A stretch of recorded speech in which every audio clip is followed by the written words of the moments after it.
I'd like to call a meeting to order. Let the record show that all board members are present, except Mr. Snuffer. Do I have a motion to approve the agenda? With a couple of amendments. First off, on consideration of personnel, it says A, and then the second one says A, it should be B. And then we're adding C and D.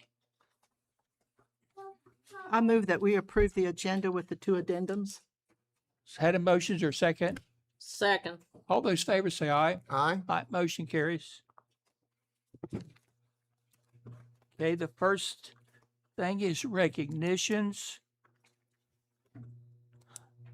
For agenda items, Mr. Kraus? Cruz. Excuse me. See here? Just come up here.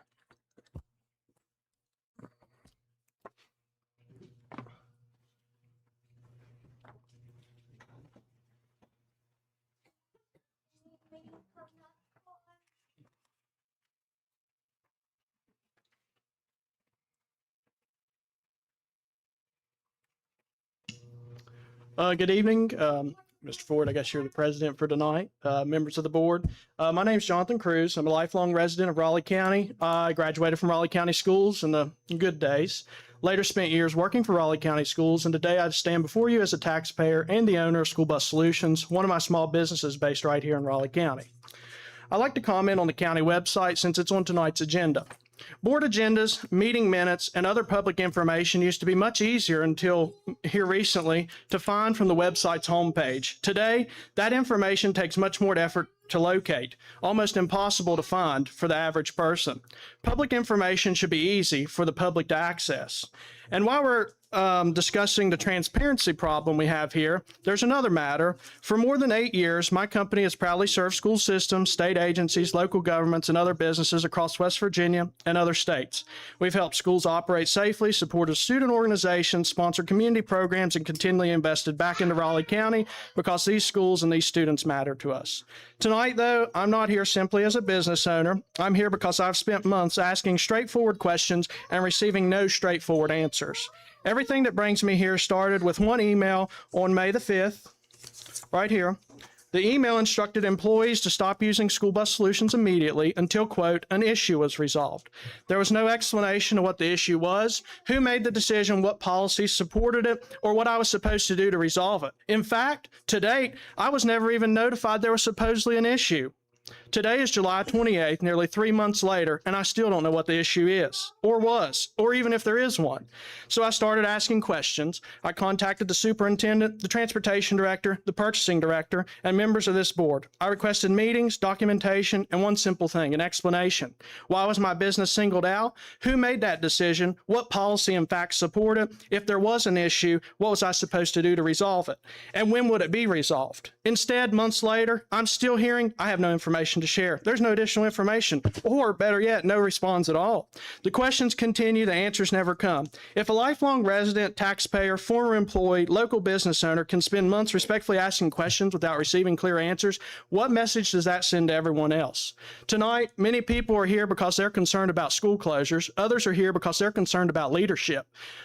Our reasons may be different, but I believe we're all asking the same three questions: transparency, accountability, and honesty. Not perfection, not agreement, just answers. If a decision is made, explain it. If a policy exists that's factual, cite it. If there's a problem, work to resolve it. Work together. Public schools belong to the people of Raleigh County.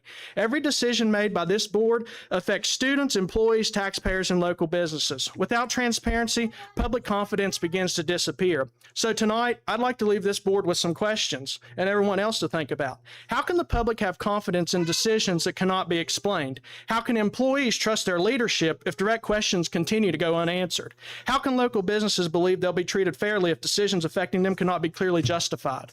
How can parents have confidence confidence that difficult decisions are truly being made in the best interest of students when so many questions remain unanswered.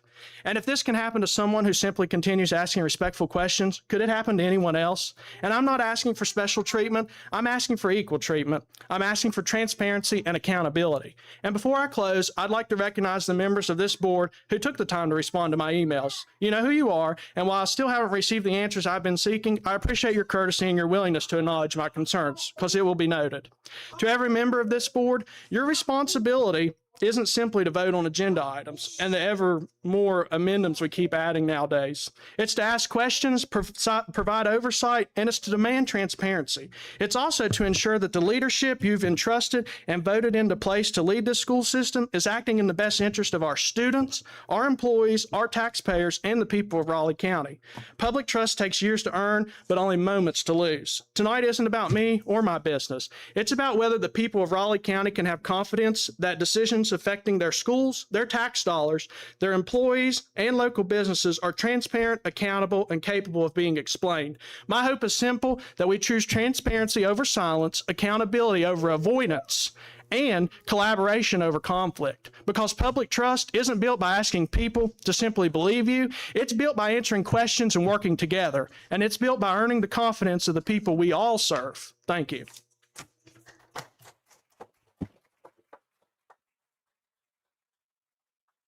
Thank you.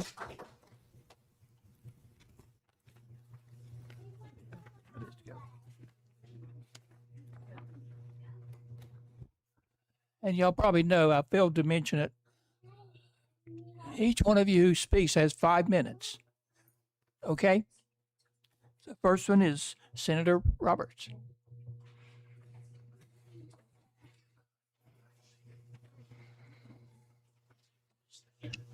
Well, thank you very much for your public service. We share a lot of things in common. I do a lot of voting, and on the topic I'm speaking on tonight is I'm on the outside looking in.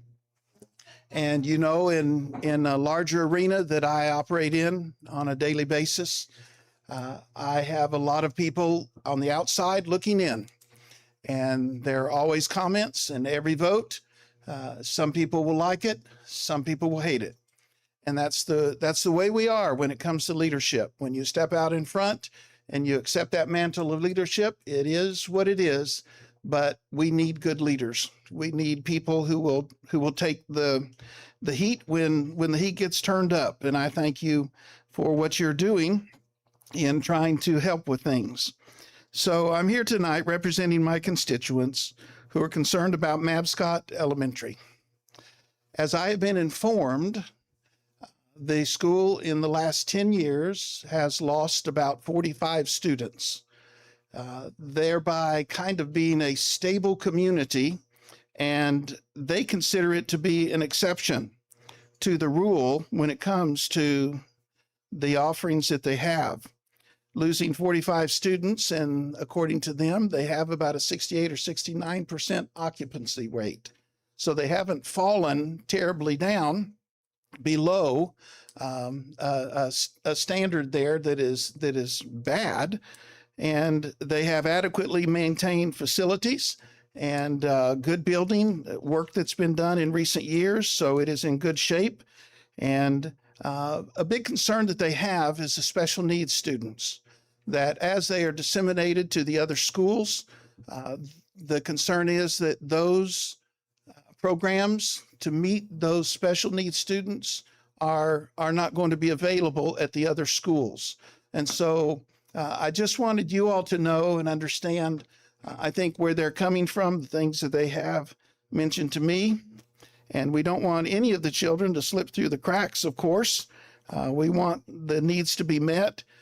And we live in difficult times. The world is changing, the numbers are changing. And I am concerned for things that I've seen with, Raleigh County is at risk, like all school counties are at risk, for managing the money correctly. And I know that there are issues there. I respect that. I trust your leadership, and I'm looking forward to being able to work with you in any way I can in the future as we all move along. Thank you very much. Thank you.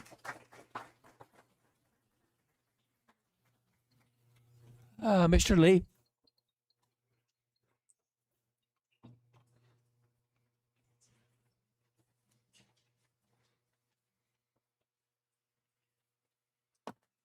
Thank you. Thank you. Should have turned that on first, I guess. I'm Dale Lee, the co-president of Education West Virginia. I'm a 22-year special education teacher at Princeton Senior High School, and I've served as president of WVEA and now co-president of Education West Virginia for the last 18 years. I'm speaking tonight on the request of Education West Virginia Raleigh County President John Quesenberry, who couldn't be here tonight. I want to talk about the issues that not only Raleigh County has, but every county in the state has. And that comes from the funding formula that you have no say in. It comes from the legislature. It's voted on and on how the money's spent. And when it is decided that funding for our public schools comes from a per pupil basis, that's a flawed system, because when you lose 50 students, that's going to cost you a teacher and service professional. But those 50 students are not all from the same school, the same classroom, or anything else. They're not riding the same bus. They're not eating in the same cafeteria. So it flaws the system in the way you have to do it. So I don't know any county in the state that is not above the formula for funding. The second reason that the problem with that is in special education. And we all know in this past legislative session, Education West Virginia talked at every meeting about the funding for special needs students. When you have requirements that a special needs student may have to have a one-on-one aid, there's no funding system that allows for that one-on-one aid. So that's going to make you go over in your service professionals as a county.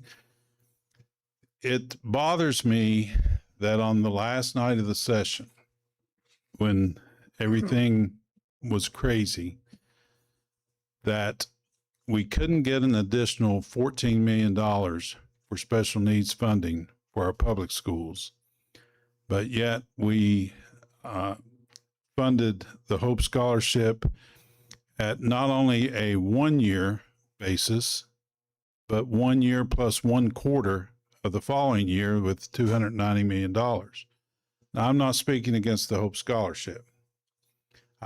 I personally think there needs to be some guardrails about it, but I'm not advocating that we get rid of the Hope Scholarship. I respect every parent's right to educate their child the way they choose. But we need to be on a level playing field. We need to be on a situation where that our public schools, which our West Virginia Constitution says we shall provide a free, thorough, and efficient education system for every child in West Virginia. That's the one constitutional requirement that we have. We need to look at funding that. My recommendation is that we have another session to come before the closures that are being talked about have to make. That gives you time, that gives the legislature time to go back in January and let's look at a funding formula that can help the counties and help Raleigh County and help you with making these decisions, so that that may not be the decision that ultimately ends up being made. In many ways, your hands are tied, but they can become untied with this next legislative session. I know there are, Senator Roberts spoke before, and there are delegates here, so I'm asking them to let's go to the table.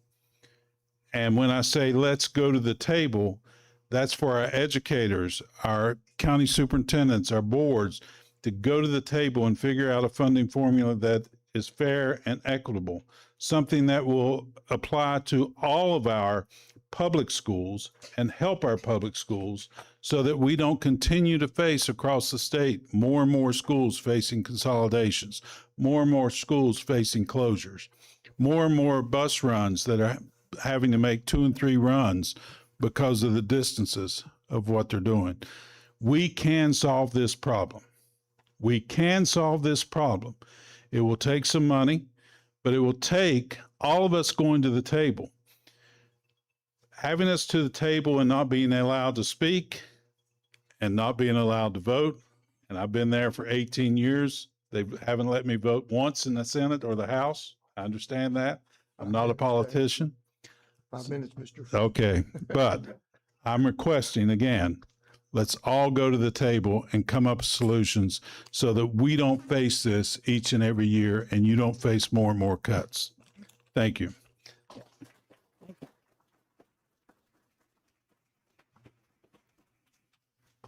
Joe Frost.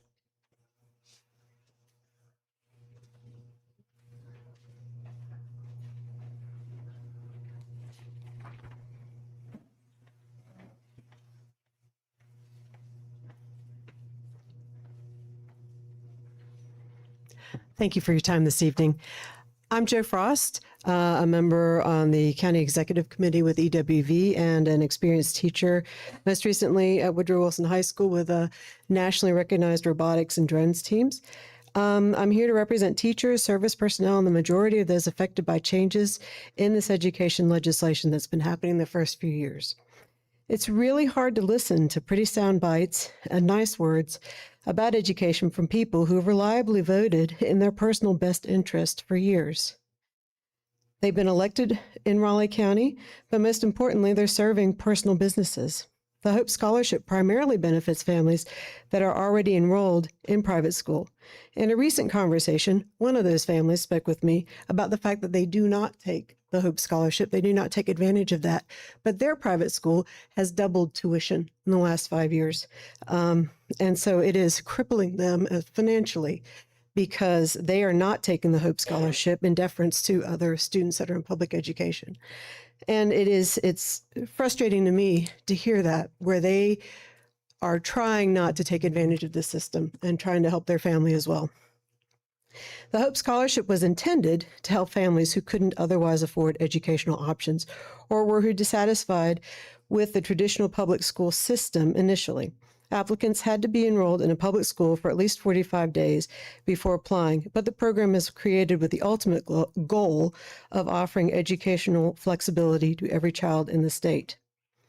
While the soundbites state that these scholarships were intended for the state's poorest children, McDowell County belies that soundbite.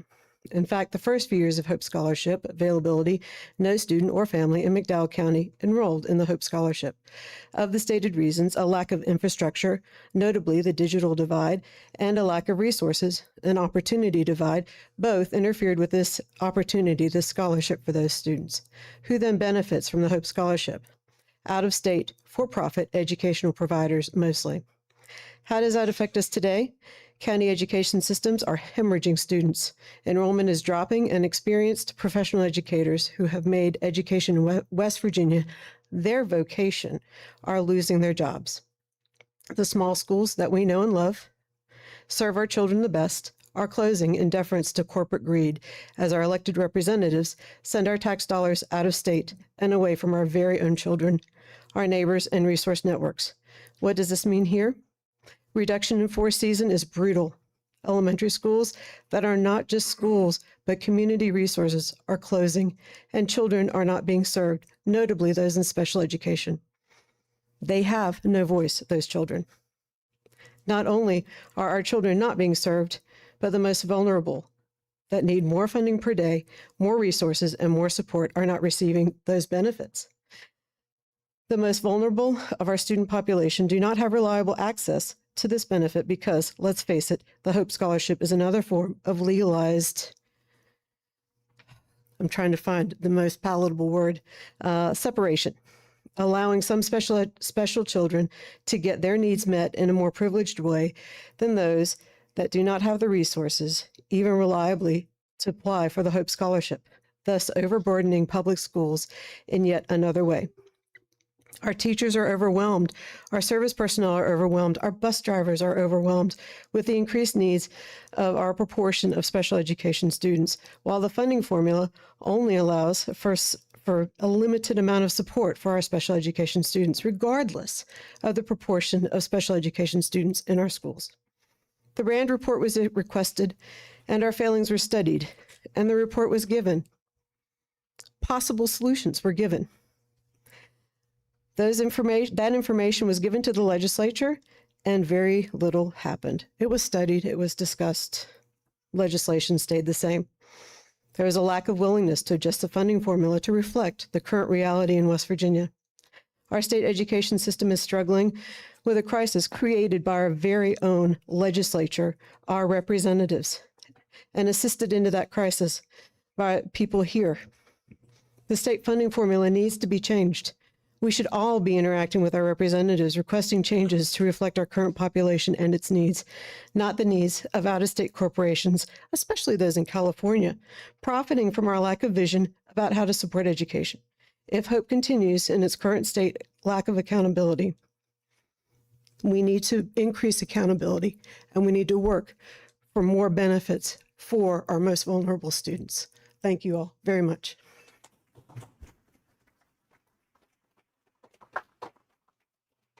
Thank you. Eric Brooks.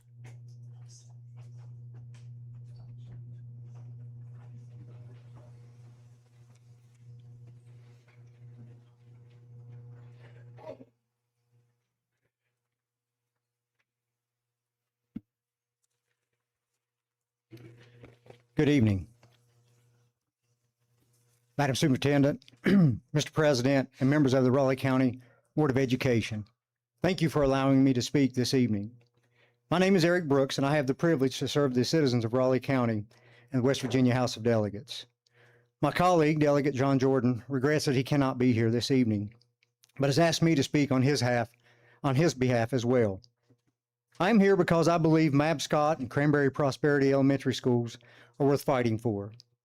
This is about much more than a couple of buildings. It's about the children, families, neighborhoods, and the future of our communities. Schools are often the heart of a community.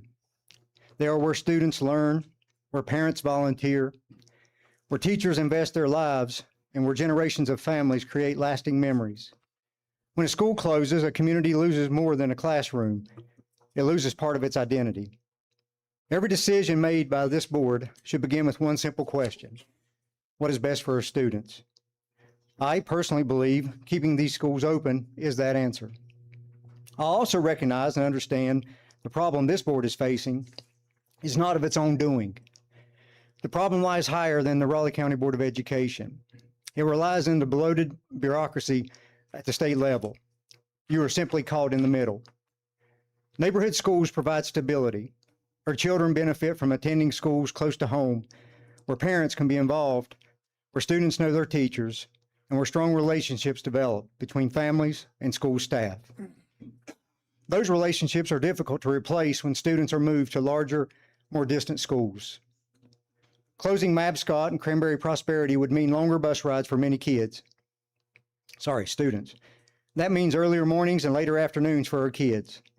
This is a burden that they and their families should not have to bear.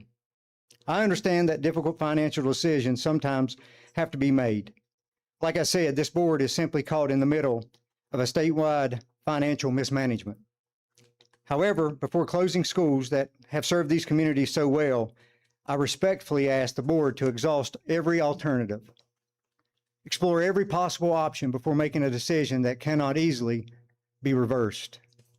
The children attending Mabscott and Cranberry Prosperity Elementaries today deserve the same opportunities that previous generations received. They deserve schools that are a part of their communities and a board willing to invest in their future. Tonight, I ask you to look at the faces of the students who walk through the doors every morning. Listen to the parents, listen to the teachers, listen to the community that has gathered here this evening to speak with one voice.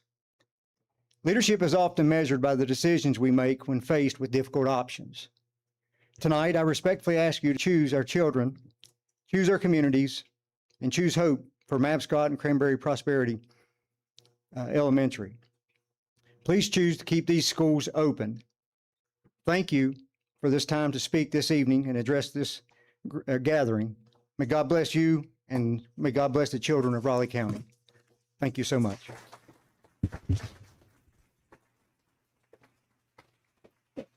Thank you. Mayor Ron Martin.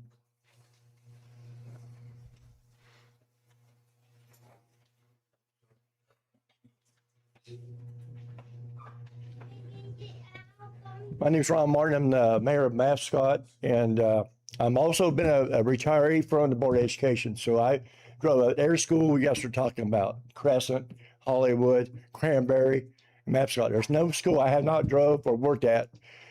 What I see, if you do try to close it or you decide to do it, yeah, I imagine some of your minds are made up. I like for you to change it. Look at our school. Reason why we have our safety wise, when you guys go to start doing this, you got to look at the safety wise dealing with the vehicle traffic that you have on Harper Road, come to Crescent. You got to look at the traffic dealing with Hollywood. We have got our area more secure, keep the traffic down. Since I took over as mayor last year, I've added 2 more police officers to help control where we don't have to worry about our kids getting hurt or anything like that. Most kids in Mapscott walk to school. A lot of them walk to school. So before you guys do this, get in the car. I'll send a car come and get you. I had the vehicles and let you look at it. Before you make that decision, before you throw the kids away, like I said, I've been at all the schools I've been at, and you got to look at the safety. When they open school up in August, go and look, see how bad the traffic is on Harper Road, and go to Hollywood, see what our police officers done. If you block traffic, I have to write a $189 ticket. I don't want them to do that. That's why I want the schools. All schools have their own identity. Our school, our town is made back in 1906. It's got a lot of history, And the teachers that teach at Mapscott or Crescent or Hollywood, they're all good teachers. They're fighting for their jobs. They want to stay there. They love the kids. They've been there for 20 years. But you got to look at everything before you make a decision. Is it safe? Our school, out of 3 schools you want to close, ours has a separate cafeteria. The other ones don't. Ours has a separate gym.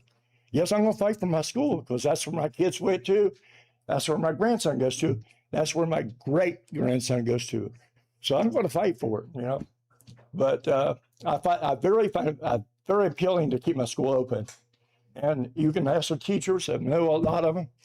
I changed a lot of things in the town, trying to make it safer for all of us. So other than that, please come take a look before you make your final decision. Get in the car. If you don't have a ride, I'll come and get you. All right. Again, thank you again. Appreciate it.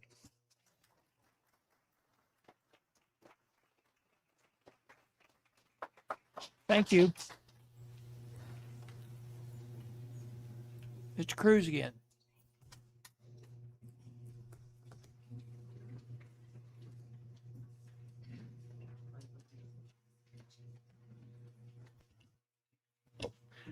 I don't have anything prepared for this, but as a business owner in the town of Mabscott, I just wanted to let you all, say, maybe reconsider your options on closing Mabscott, if that is a decision, which probably has already been decided. But you should take into consideration of that, and also the safety aspect too. You bust into Hollywood, you're coming down a hill, there's a railroad track there, it's hard to get stopped there. The traffic going to up that hill there, going to Cranberry, going that way, those separate ways, there's a lot of safety concerns that you should look at as a whole too when you if you close Mapscott, as far as sending them to different schools as that goes as well. So that's all I want to say there, because I appreciate it. Thanks. Thank you.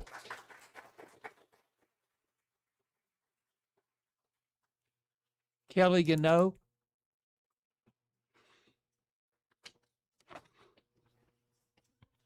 Good evening. I am Kelly Gano. I'm a member of Cranberry's LSIC. Is that better? You can't hear me? That's the first time somebody's ever told me that. My name's Kelly Gano. I'm a member of Cranberry Elementary's LSIC. My youngest son, Duncan, attends Mabscott Elementary, and I just kind of want to come and talk about both schools in different lights. Start with Cranberry. I think that the closing of Cranberry doesn't make a whole lot of sense. We just brought in Senator Justice to talk about and recognize that school for their improvement in their testing.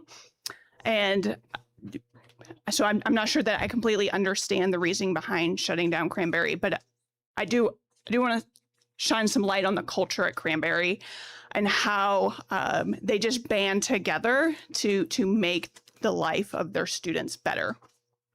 And that's something rare that you get. And when you have a culture like that and you separate it, because the other thing that you hear is these teachers will get other jobs, sure, and they can take those skills to other places, sure.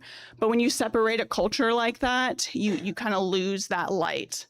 So I also work for Raleigh County United for Prevention and have worked with them closely on other things. We've had a child at Lewis and Ritchie Apartments with we moved the family to a different school district, which is ultimately better for those children and that family for a fresh start. But the teachers of those students took their off time to come help pack up the rooms for those children. I don't have that at any other schools. I've packed up many rooms for kids and families, and I've never had the teachers come and do that with them and make sure that their stuff is carefully put and carried into the moving truck and encouraging them. And that's just the culture of the entire school. If you have never been to a Cranberry Elementary Wigs parade, I encourage everybody to do that. And if I could have figured out a way to play the video of the last one for my 5 minutes, I would have done that. So it's everybody in the school, the teachers, the staff, the kids from pre-K to 5th grade. They make goals and they get to shine light on accomplishing them. And it is the pride on their faces. You don't get that just everywhere. And that is the culture of Cranberry Elementary. Miss Terry Gunter, who I love so dearly, encourages those teachers to set goals for themselves, for their students, and they celebrate those together. Not because it's a checkbox of the Board of Education, but because it's the betterment of our students. And closing that school would be such a detriment for our community. We have kids who have experienced massive amount of trauma who attend that school. And if you know anything about brain development and child development, then you know trauma affects how those kids learn. But they do not let that stand in the way of how they get kids to their goals. They teach them leadership skills. Everybody talks about how kids need life skills and how to communicate and be a productive citizen of their community. And Cranberry does that very intentionally for our students. Now, Mabscott Elementary, I know we've been listening to them for weeks. They're very passionate about their jobs. All 3 of my children have attended Mabscott. My youngest is now in the 1st grade. My oldest is going into high school this year. And all 3 of my kids have just benefited from that being in that close-knit school. The other component of closing down Mabscott is its own municipality. And so we're talking about greater implications of shutting down that school for that municipality, for its own city, for its own growth. We just got a new mayor who we heard from. So there's opportunity there for growth. And so I'm going to close with, there's a lot of policymakers here. I see Mr. Root, Mr. Roberts, Mr. Brooks. And so my ask of this board is they're present, which tells me that they are committed to finding solutions with you guys. And my ask is that you guys schedule tomorrow morning, fresh start of what we can do to make sure that these schools can stay open for our community. Thank you.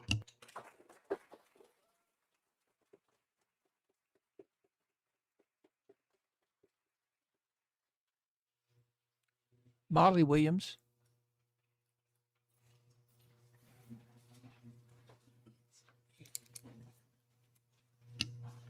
Good evening. I'm Molly Williams. Thank you for giving me the opportunity to speak today. Unlike many of the people in the room, I'm not here to talk about closing schools.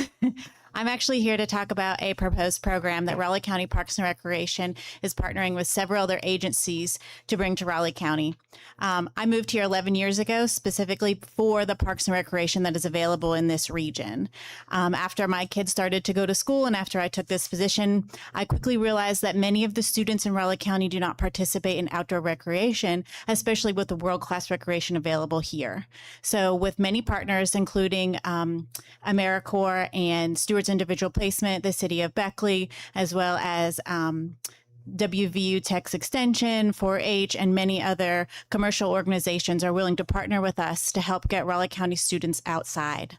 There is a stat that goes around, I believe The Guardian posted about it, and many other organizations have posted that the average student spends less time outside than the average inmate. And I think that that's a crying shame, especially with the outdoor recreation we have available in Raleigh County. So our proposal today is for the Raleigh County School Board to allow Raleigh County Parks and Recreation to partner with principals and teachers at the middle school to create an outdoor youth recreation program.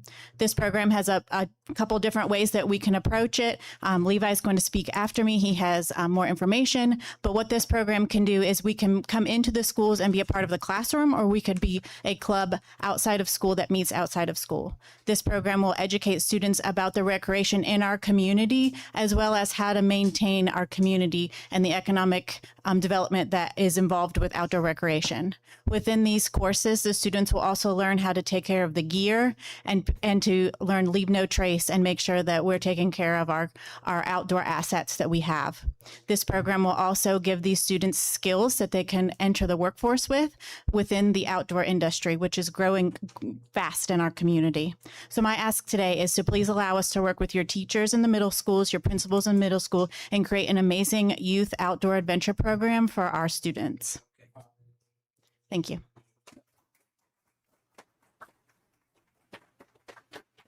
Thank you. Levi Moore.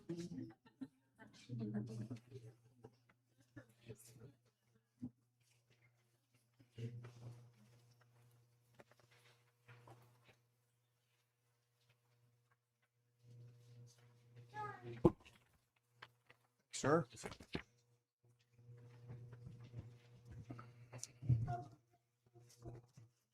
Okay.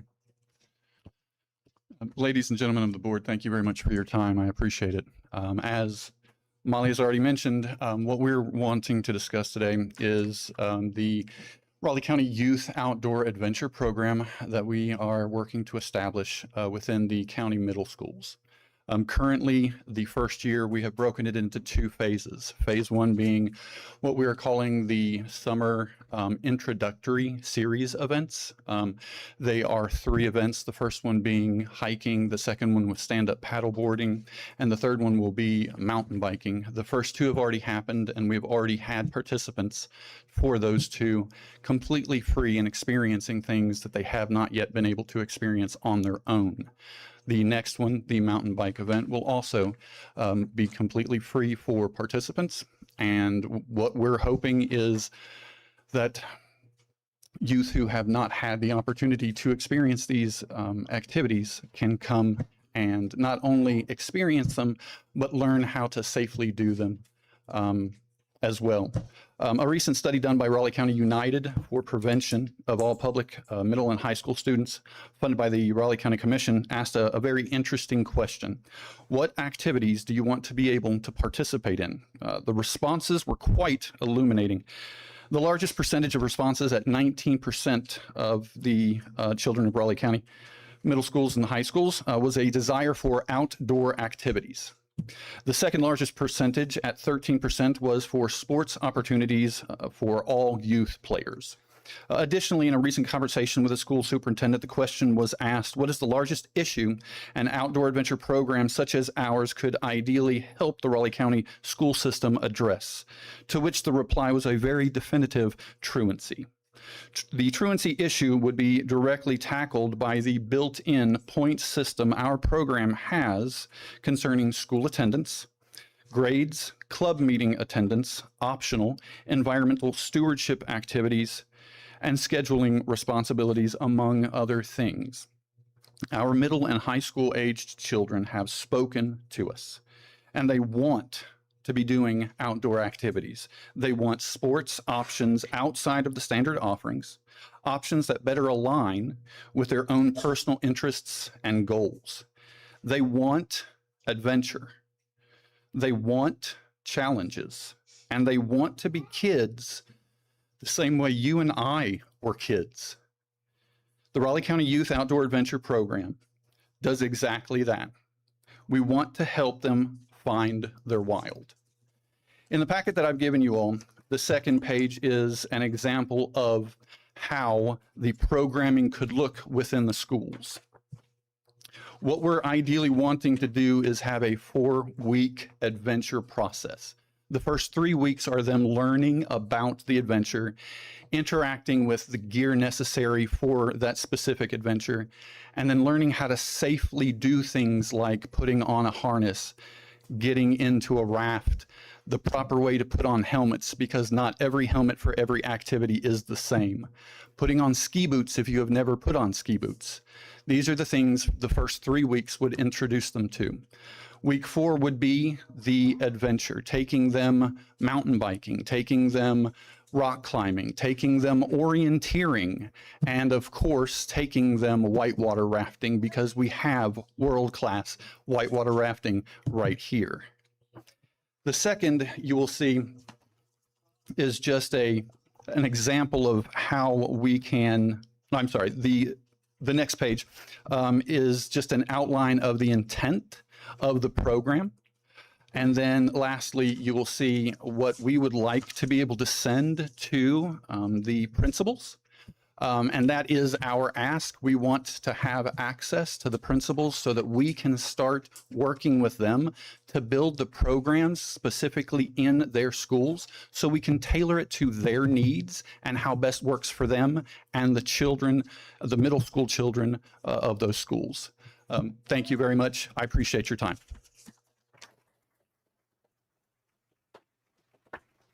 Yep, thank you. Mr. Roop.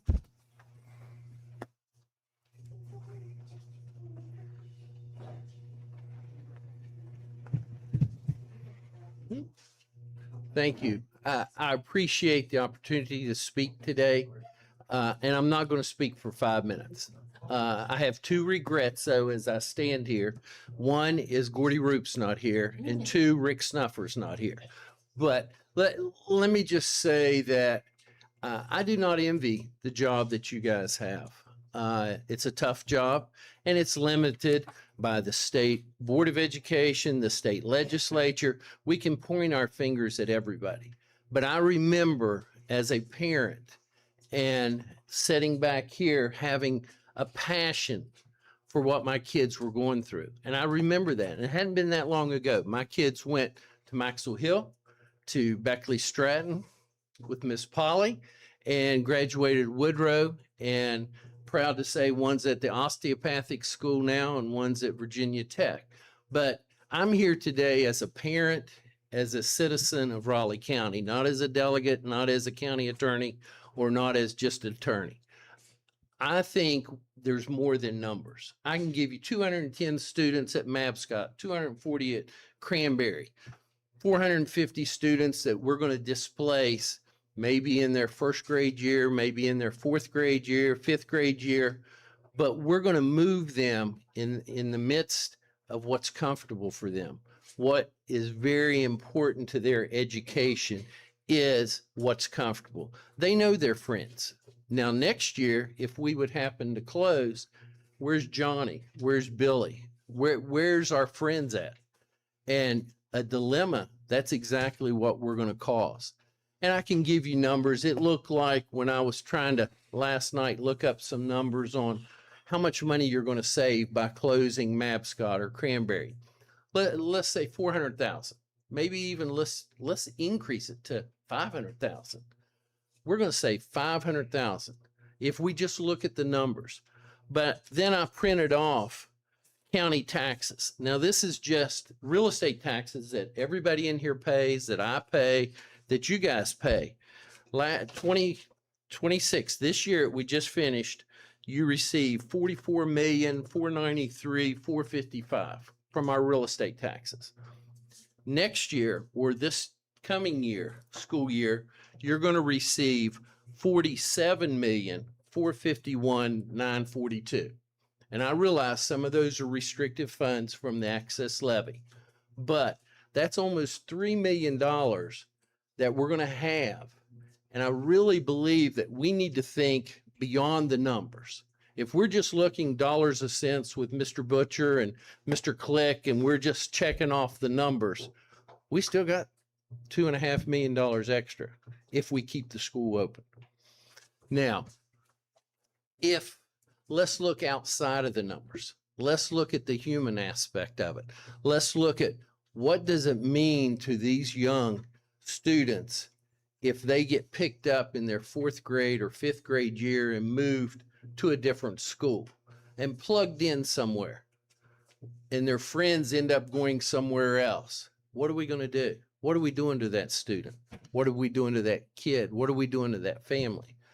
What I think we need to do, and Mr. Lee said it, and he and I worked together in Charleston, I think you need to take a step back in at least 1 to 2 years out. And let's say, okay, let's look at the numbers.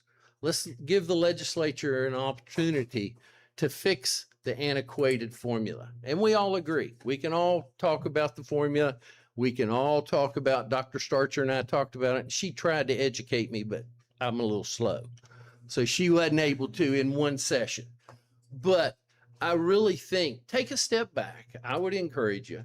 And I would encourage you to tell every one of these parents, we're not going to close Mabscott. We're not going to close Cranberry this year. We're going to take a step back. We're going to let the legislature work with our superintendents.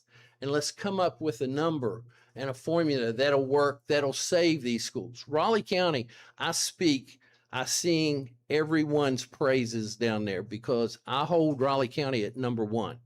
I think we're the best, we're the goal setter, and I think we can do that, and I think we can keep the numbers if we just look at what we're going to do to these young people, both at Mabscott and Cranberry. I thank you for the opportunity to be here, a lot of friends that I see, and I thank you always for the job that you guys do. And I did speak for 5 minutes.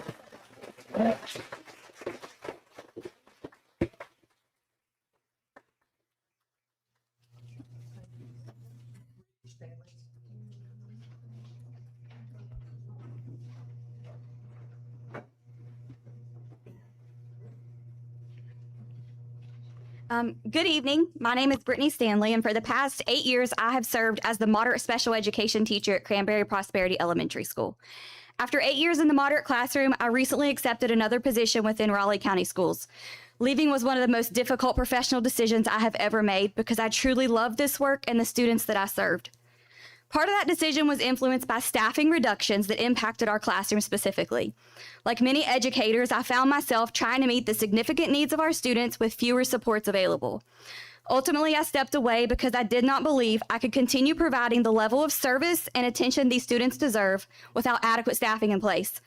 This was not a decision I made lightly. I love that classroom, I love those students, and I would have happily remained in that position for years to come. However, I also had to recognize my own limits and the reality that, at the end of each day, I needed to have enough of myself left to be a mother when I went home at night. I'm speaking tonight not on behalf of myself, but on behalf of a population of students and families that I care deeply about. Teaching in a moderate classroom extends far beyond academics. We teach communication, independence, self-care, social skills, and daily living skills. We celebrate milestones that may seem small to others, but they're life-changing for our students and their families. Over the years, I have cried happy tears when students learn to communicate their wants and needs, when they've demonstrated a skill that they've never shown before, or they've achieved a goal that their family has worked towards for years. To many people, these moments may seem small, but to our students and our families, they are extraordinary. The relationship formed in these classrooms is also unique. In elementary, we typically have the students from kindergarten all the way through 5th grade. We assist with toileting, hygiene, dressing, feeding, communication, and countless daily tasks.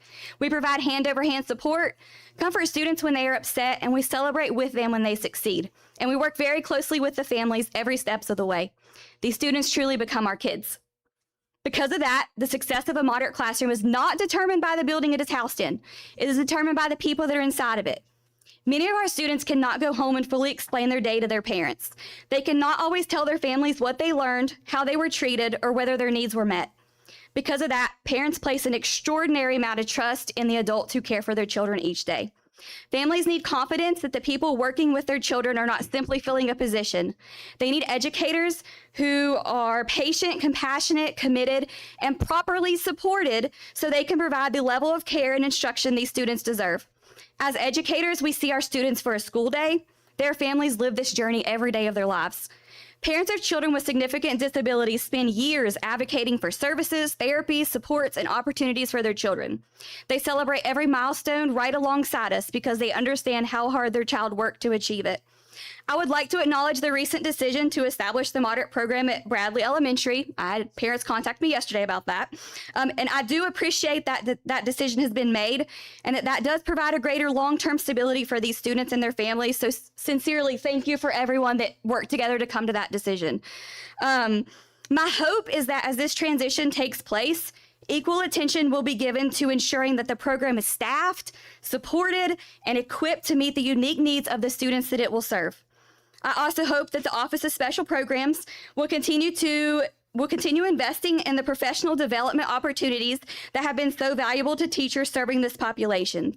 Programs such as the Spark Training Days for low incidence and autism teachers, as well as the after-school Spark sessions open to all educators. Those provide critical support and training and ultimately improve the outcomes for students.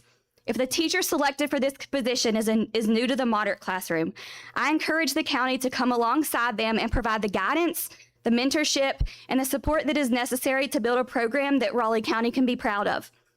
I would also ask that careful consideration be given to the classroom location within the Bradley building. A classroom with direct access to a restroom would be especially beneficial for both students' independence and the safety. That was one of the struggling points at Cranberry. We didn't have a bathroom.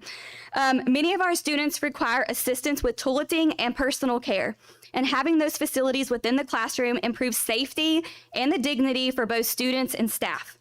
Tonight, I'm not asking for blame to be assigned, nor am I standing before you to criticize the decision that has already been made. Instead, I'm asking that as you move forward, you continue to remember what is at the heart of this program, and it's the students. These are some of the most vulnerable students in our school system. They deserve stability. They deserve consistency. They deserve a qualified staff. They deserve adults who are supported in the important work that they do each day, and they deserve a program that is built not just to serve them, but to help them thrive. Thank you for your time.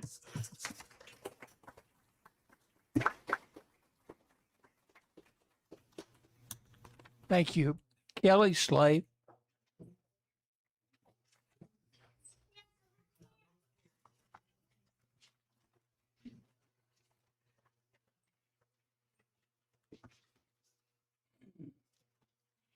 Good evening, everyone. Thank you for giving me the opportunity to speak today. My name is Kylie Slay, and I'm a student at Cranberry Prosperity Elementary. I'm here because our school is more than just a building. It's where we learn, grow, make friends, and prepare for our futures. For many of us, this feels like a second home. Closing our school would affect every student, teacher, staff member, and family in our community. Students would have to adjust schools, longer bus rides, larger class sizes, and loss of the relationships that were built over the years. The teachers and staff members at Cranberry are a big part of this community. They have dedicated their time, energy, and hearts to helping all of us kids in more ways than one. If the school shuts down, the teachers and staff will be without jobs, and us students will be without their support system, which we depend on, and how done so for our years. I've learned how to succeed. Our teachers work hard every day to help us succeed. They know our strength, encourage us when we struggle. They encourage us and celebrate our achievements. That kind of connection cannot be replaced overnight. So many parents are happy at this exact school Why make students and teachers struggle to get and give education? Something that gives so much in the communities. Thank you for your time, and please don't take our school away.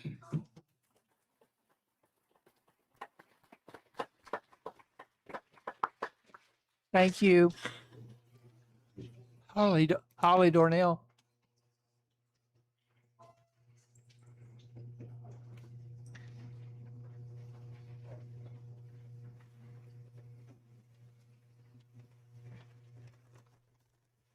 Good evening, board members. I'd like to start out thanking you all for all you do, and I know you all have a lot on challenges and a lot on your plate of decisions to be made. Okay, the reason why I would like to speak today, I'd like to tell you a little bit of why I think we should keep the schools open. I'm a Title I teacher at Cranberry Prosperity Elementary, and I've taught 17 years at Cranberry, 18 total in the county. And originally I was supposed to go to another school, but when I got offered the job back in 2009 at Cranberry, I just had to teach there because I had my personal reasons. It's the town I grew up in. I still live in the neighborhood I grew up in. I bought my neighbor's house, so I just love the Prosperity Cranberry community. And then I went to Cranberry as a child, so I had a lot of happy memories there. And then my two godsons, they have also attended Cranberry. My oldest one, he's 18 now. He just graduated from Woodrow, graduated summa cum laude. And he took a test for the military, and they said for the National Guard that he had one of the highest scores ever. And he started Cranberry back when he was in pre-K, and I believe it did give him a good foundation to succeed later in life. I mean, he's always a straight A student and a responsible young man.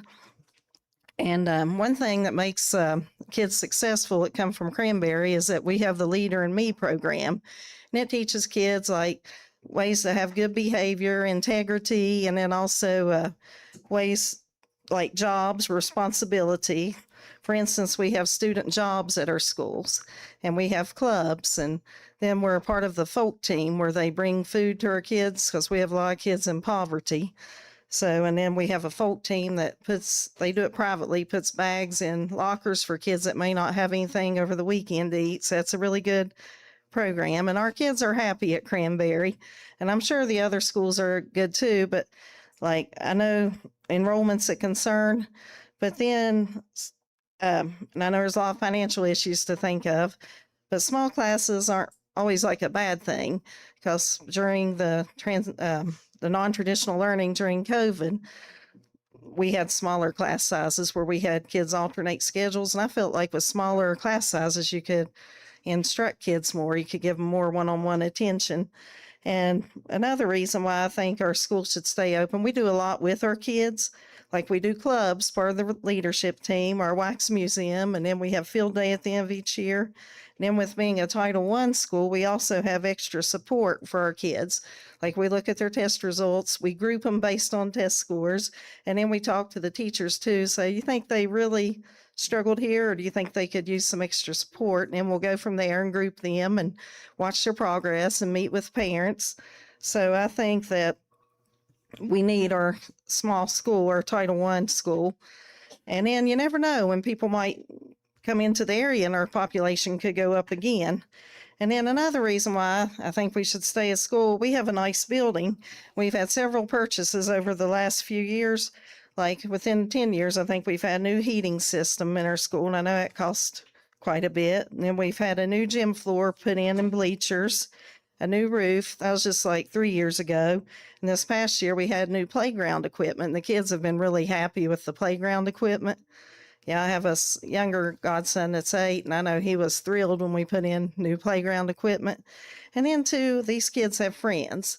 Like my little godson, he's here tonight. When he came in, he's seen several kids from his school here, and he was just real thrilled to see them. And I would hate to see these kids separated from their friends and from their teachers, because we bond with our students and we love our students, and I'd like us to stay the same. And I'm sure Mabscott feels the same way, that they would love to keep with their teachers and students. And And then too, like with graduations later, when they go for a senior walkthrough, like I'd like to see kids come through and see all their old teachers and like back where they started. Like every year, it's something I look forward to is seeing former students and they come tell you what their future plans are. And it's just about community to me. I think we should keep our schools open. And then bus rides was another concern because like a lot of our kids live in our area or they might live over in the Callaway Heights district, which isn't a long commute. And if we send them all the way to say Bradley or maybe not even Bradley, but say Stanford, that's a little bit of a longer, or Maxwell Hill, a little bit of a longer bus ride. And I just hope when you all make your decisions that you will choose to keep our schools open. And thanks for all you do.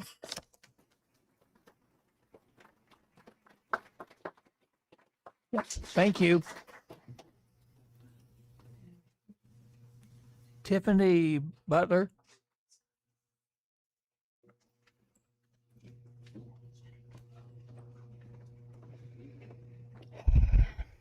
Good evening. My name is Tiffany Butler. I'm the mother of Amelia Butler, a student in the special needs class at Crescent. I'm going to try to get through this. Amelia has been part of that class since kindergarten.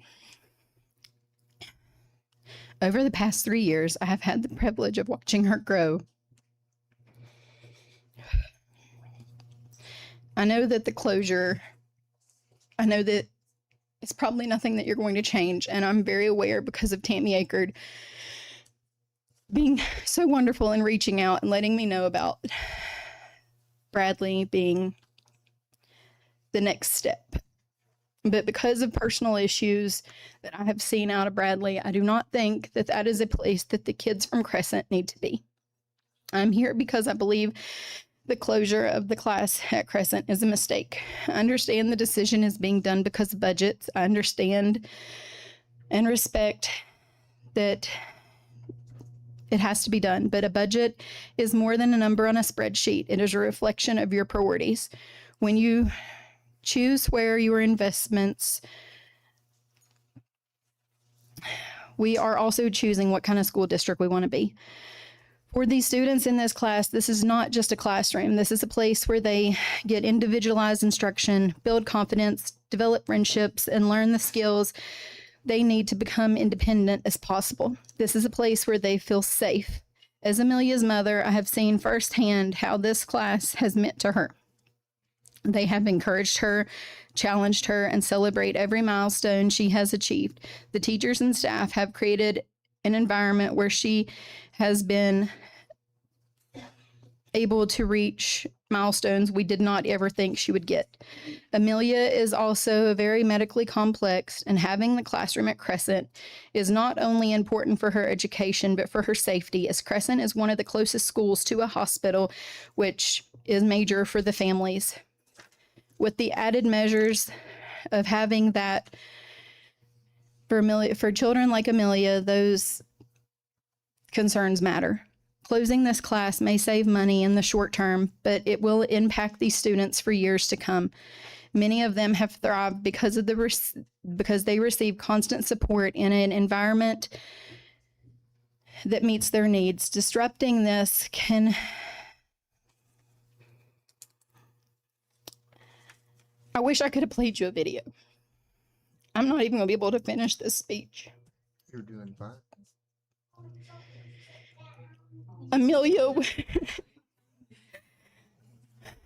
Amelia has been very sick multiple times. And she was in the hospital in Texas Children's in February. And while she was laying in the CCIU, the only person that she asked for was Miss Charity. And for her friends out of her class, she just wanted to go back to school. She has made so many achievements because of the class at Crescent. And I just really wish you would reconsider, because I don't think that Bradley is where those kids, not just her, but Tessa and the other kids that go to that class, need to be. I think that it would be a very, very sad decision to not consider reopening Crescent for the special needs kids in the county because it is such a good class. Thank you.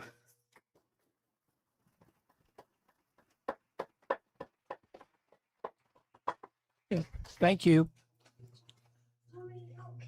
Leanne Collins.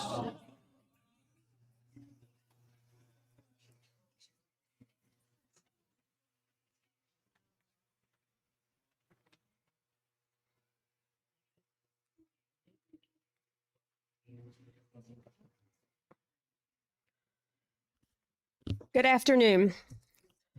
My name is Leanne Collins, and I'm here to talk to you today about Cranberry Prosperity. I have 2 children that currently attend Cranberry. My son will be in the 5th grade this coming school year, and my daughter will be in the 2nd grade this coming school year. Not only do I have children at the school, but I attended Cranberry, so did my sister, my father, and my uncles. They also have 2 cousins that attended the school. One is currently in the 3rd grade, and the other one has moved on to Beckley Stratton. Do you see the pattern? It's family. I'm here today to tell you about the reason why I personally do not think you should close Cranberry. First off, putting children in larger classrooms does not always benefit every child. My son, for example, he does not do well in a larger classroom. He does better in a smaller classroom. That's what benefits him. Some may benefit from a larger classroom, but he does not. I coach several sports. Sports would be harder to do if you consolidate some of these schools. Some of these kids this may be the only chance they get to play a school sport. If we do larger schools, there's going to be more kids trying out, and then coaches have to cut those kids. To me, that's sad. How is a teacher supposed to give these kids the attention they deserve if we have larger classrooms? I've been in these classrooms. I go in and volunteer as much as possible. I do crafts. I go in, help with whatever is needed. It is hard enough to give the kids the attention they deserve. But if there are larger classrooms, how are they going to do that? Cranberry is not just a school. It's a family. You walk into that school, the staff knows you by name. Even the children that's in that school may know you. They may not know your name, but you're Harper's mom or Landon's mom or, hey, coach. They know you and they feel comfortable with you in that school. It's not just a stranger going into that school to do something. They know that, hey, that's Landon's mom, that's Harper's mom. She's here to do something in a classroom, and hey, that's okay. And like if we consolidate a school and it's a larger school, these kids have to get used to these other parents coming into their schools. How does that benefit anybody? It doesn't. It doesn't.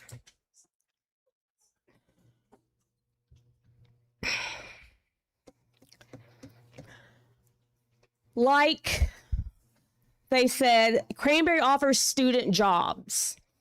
Now, my son Landon, he is hard to get up in the mornings, okay? Like any kid. But when he is given a job to be at that school in the morning to say, get ready for field day, there was one day, hey, Mom, we got to go. I got to get there. I have to help Miss Darnell clean the playground. We got to get ready. Let's go. That boy was up and ready before I was even out of bed. I mean, it's the bond these kids build with these teachers, with this staff, the kids, the relationships they have. I can stand here and I can look. I see players that I have coached, and I know they're looking at me, and I will coach them again. It may be in different sports. It may be on a baseball field. It may be on a basketball court.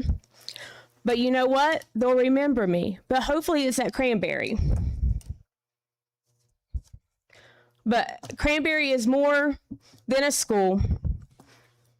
It's a family. We help each other. If a student needs something, we all pitch in and we get it. just please take the time to reconsider. Look at your delegates, the people in this room today, see if we can go another route. And that's all I have to say. And thank you for what you do.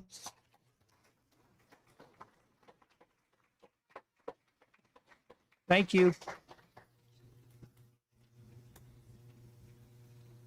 Kelsey Hambrick.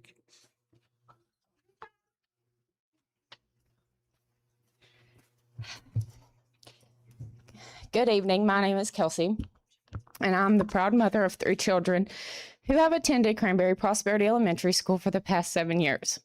Tonight, I'm not here to talk about budgets, buildings, or numbers. I'm here to talk about our children and the hundreds of children whose lives have been shaped by this school. When you look at Cranberry Prosperity, you may see a school building. I see a place that has helped raise my children alongside our family. I see teachers who know every child's name, who recognizes when a student is struggling before they even ask for help, who celebrates every accomplishment, and who genuinely loves the children that they teach. Over the last 7 years, the school has given my children every opportunity to succeed.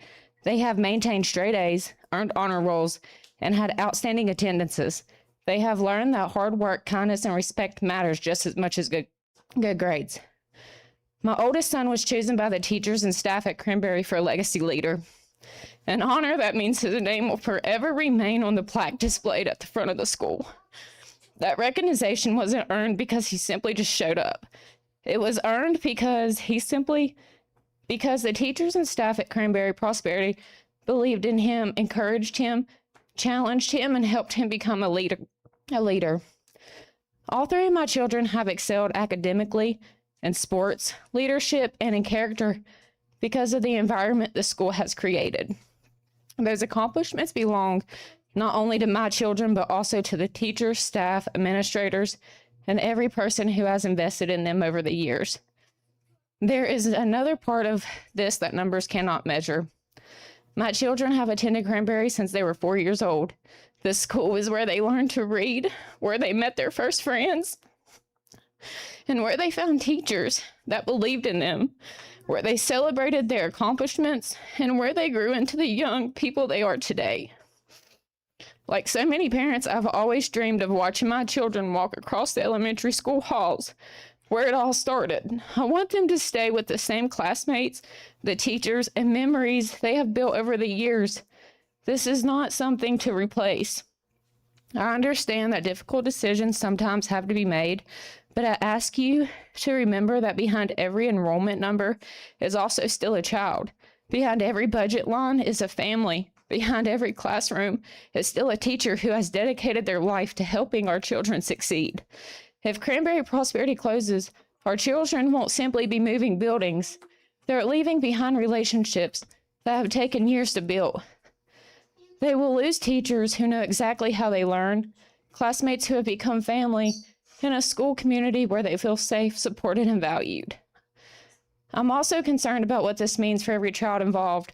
Larger school means larger class sizes. More students in classrooms mean less one-on-one instruction. Less time for teachers to meet individual needs.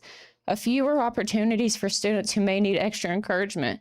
This personal attention that has helped so many children thrive at Cranberry Prosperity cannot be simply recreated by placing more students in an already full classroom. Our children deserve more than being shifted from one building to another because of numbers on a spreadsheet. They deserve the opportunity to continue to learn in an environment where they are known, where they are encouraged, and where they are given every chance to succeed. As a parent, we entrust Raleigh County Schools with the most important people in our lives. Cranberry has honored that trust in every single day for my family. The school has helped shape my children into respectful, responsible, hardworking people that I'll always be grateful for. Tonight, I ask each member of the Raleigh County Board of Education to think beyond statistics. Think about the children who walk through those doors every morning knowing they're valued, loved, and supported and believed in. Think about the teachers who have dedicated years of their lives to helping those children succeed. Think about their families who chose to invest in this school because they believed it was the best place for their children. I can tell you from personal experience that this school has changed the lives of my 3 children, and my only wish is for each of them to have the chance to finish what they started, to graduate from the elementary school that has been their home since they were 4 years old. Please give future students the opportunity. I respectfully ask you to reconsider closing Cranberry Prosperity Elementary School. Thank you for your time, and God bless.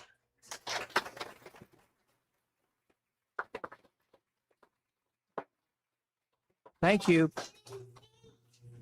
Brian Emrick.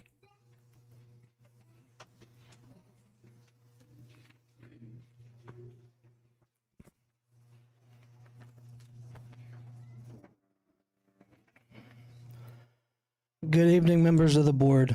Tonight I ask you to think beyond the numbers on a spreadsheet. This decision is about much more than balancing a budget. It's about the children who will walk through our school doors every morning, the teachers who dedicate their lives to educating them and the future of our community. According to the National Center of Education Statistics, Cranberry Prosperity Elementary School has 272 students. Mapscott Elementary School has 219 students. That is a total of 491 students. If these two schools close, nearly 500 elementary students will be dumped into the surrounding schools. Where are they all going to go? Those students won't just disappear. They will be placed into classrooms that are already serving children. That means larger class sizes, more crowded hallways, busier cafeterias, and teachers who will be responsible for even more students than they already are. First, let's talk about academics. Every child learns differently. Some students need extra attention, extra encouragement, or extra time. When classrooms become overcrowded, teachers can simply not provide the same level of individual instruction. Instead of teaching 18 to 20 students, they will be made responsible for 25 to 30, possibly even more. That isn't fair to our children, and it is not fair to our teachers. Speaking of teachers, we have to ask ourselves another question. What happens to them? Will positions be eliminated? Will teachers be expected to manage even larger classes with even fewer resources? Our teachers already wear countless hats. They teach, mentor, comfort, supervise, prepare lessons, communicate with parents, and inspire our children every single day. Increasing their workload while expecting the same results is unrealistic. If we continue asking teachers to do more with less, we risk losing all of our experienced teachers to other subdivisions. There's also bullying. According to the CDC, about 1 in 5 students report being bullied at school. Bringing together hundreds of students from different schools create new social challenges and give staffs more students to supervise. No child should dread coming to school because they don't feel safe or accepted. Health is another concern. Anyone who has children knows how quickly illness spreads through a classroom. Now imagine adding nearly 500 students into existing schools. Flu, strep, COVID, stomach viruses, and other illnesses spread easily when classrooms, cafeterias, buses, and common areas become more crowded. More sickness means more absences, more missed instructions, and more stress on families and teachers. Safety is another issue. We cannot ignore, thankfully, elementary schools experience fewer gun incidents than high schools, but they are not immune. Larger schools do not cause school shootings, but they do create more students to supervise, more crowded hallways, and greater challenges during emergencies. If we're putting more of our youngest children into fewer buildings, we need to make sure that those schools have the staff, space, and resources to keep every child safe. Finally, I ask you to think, what kind of message are we sending to our community? We say our children are our future, but our actions have to reflect those words. If we're willing to overcrowd our classrooms, increase the burden on our teachers, and reduce the individual attention our students receive simply to save money, then we're telling our children that balancing a budget is more important than investing in their education. The question isn't just how much money will we save, the real question is, what will it cost our children? Because once a child falls behind academically, once a teacher leaves the profession, once a child is bullied to the point that they don't want to come back to school, or once overcrowding begins affecting the quality of their education, those costs cannot simply be added back into next year's budget. Our children are not line items on a balance sheet. They're our sons, our daughters, our grandchildren, our neighbors, and the future of Raleigh County. I respectfully ask this board to reconsider this proposal and put our children's education and safety and well-being first. Thank you.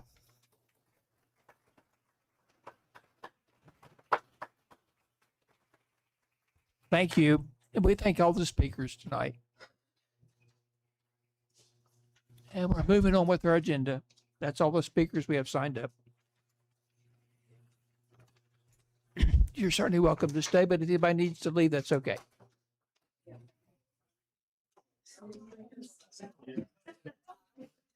Thank you, God.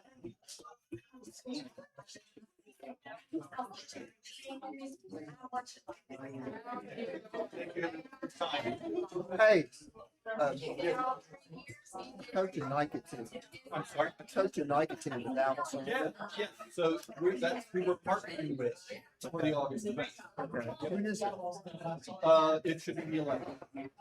August 11th, from 4 to 6:30 at Lake Stevens. Oh, okay. That's I got a board meeting that night. No, excuse me. No, I can't. No, I can't. Thank you, sir. Appreciate it.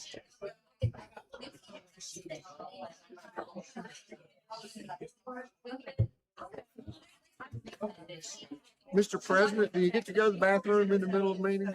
Yeah. Well, I guess Marcia did. But I guess.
Oh, now it just came on.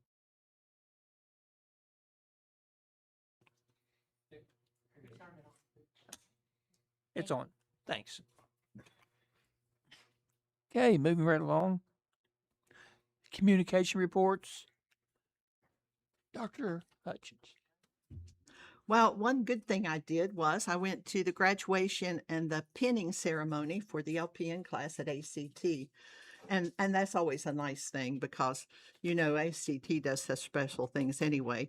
I also attended remotely an SESC meeting, and the main thing they were talking about is the media day they're having for fall sports. A convention board center board meeting, I was at that also, and they're talking about finances. And then I have been on a playground tour.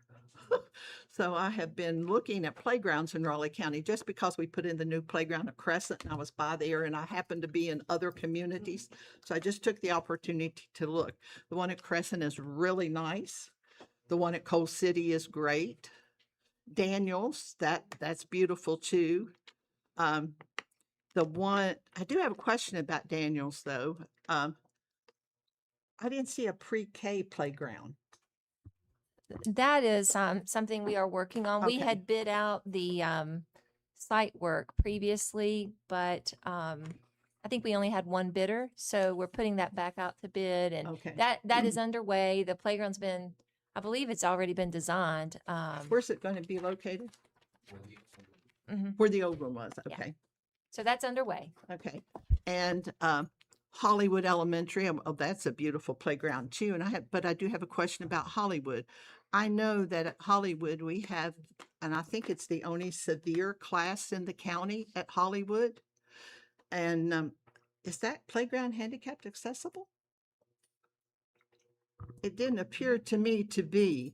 And I know we've spent a lot of money on that severe class down there, remodeling and putting in all that special equipment for those students, but I don't think that playground is handicapped accessible. When we designed it, I'm there not were an expert, but Miss Colvin, Mr. Butcher, Mr. Dillon, and I, we worked on that, and they're not that all pieces are handicap accessible, but they it is an accessible playground. We worked with Burke. Mr. Butcher may want to speak more on it, but Burke is the playground manufacturer that we work with. So we did some work there to make sure we had some accessibility. is it even easy to get those severe kids to the playground? I think Mr. Butcher wants to speak about it.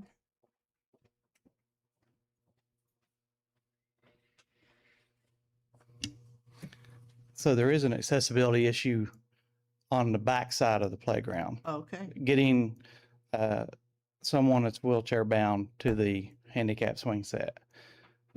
We have, I think they've been ordered, but we have ordered mats wide enough for a wheelchair to turn around to assess that part of the playground. The other side of the playground is accessible because that's where we put the music equipment, and that is accessible. But that swing set is a problem, and we are addressing it. Oh, okay. Well, I was just thinking about it, and I thought, gee, that's the only severe class in the county. And I know those aren't easy to equip, and all that money we've put into remodeling those classrooms down there. And I just made me think about it. Okay. There's a handicap ramp that will take a handicapped child into the playground, but moving a wheelchair beyond that is a problem. And we are working on that. Okay. Okay. And the other thing I would say doesn't have anything to do with you, Darren, is, I would just say this to get it off my chest, so please bear with me. I've been in education probably 45 plus years. I have seen a lot of things, and I have done probably every job there is to do in education. But one thing I have learned in those 45 years is to not trust anything the legislature says. And I'm sorry to sit here and say that, but I have no faith, no trust, no hope in them. I wish they were still here because I would like to say to them, prove me wrong. Put your words into actions. Do what you say you're going to do. But I'm saying to the people at Mabscott and the people at Cranberry, don't count on it. It hasn't happened before. I don't think it's going to happen now. You know, Delegate Brooks can say, choose our children. I say to him, choose our children. Do what's right for our kids. Fix the problem. Support public education. But again, I don't have any faith or hope that that's going to happen. Okay. Marcia? What's something to follow? I can go on. We're going to keep going. The only thing I did was attend the graduation ceremony for our nurses, and like Dr. Hutchins said, it was a very nice event. I was very pleased to realize that those students graduating as LPNs will have the opportunity to obtain their RN free through most of the hospitals that are offering those contracts. And I just think that's an awesome opportunity for the students of Raleigh County. And as always, vocational school does an outstanding job. Thank you. Mr. Ganley? You know, when I got elected, people were telling me to be calm, don't burn any bridges, hold your fire. Or why are you looking at And I've been trying to do that. And I'm glad that somebody else can fill that role. I'm always calm. And I do have thoughts on that regard. But and I'm going to get to them because a lot of the things relate to the meeting that we had.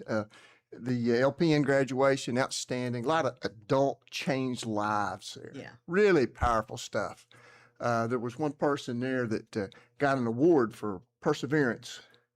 And I said, maybe you can't tell me, but what did they persevere through? And I'm not going to share what they persevered through. It's not It appropriate. was but amazing, though. yeah, that was powerful. So I did that. And I got to go to the library board. Thank you, Mr. Dillon, for not showing up. I walked in there. They didn't know I was coming. And when I walked in, I walked around the room. I shook everybody's hand. I thought everybody was on the same side. They were all friendly.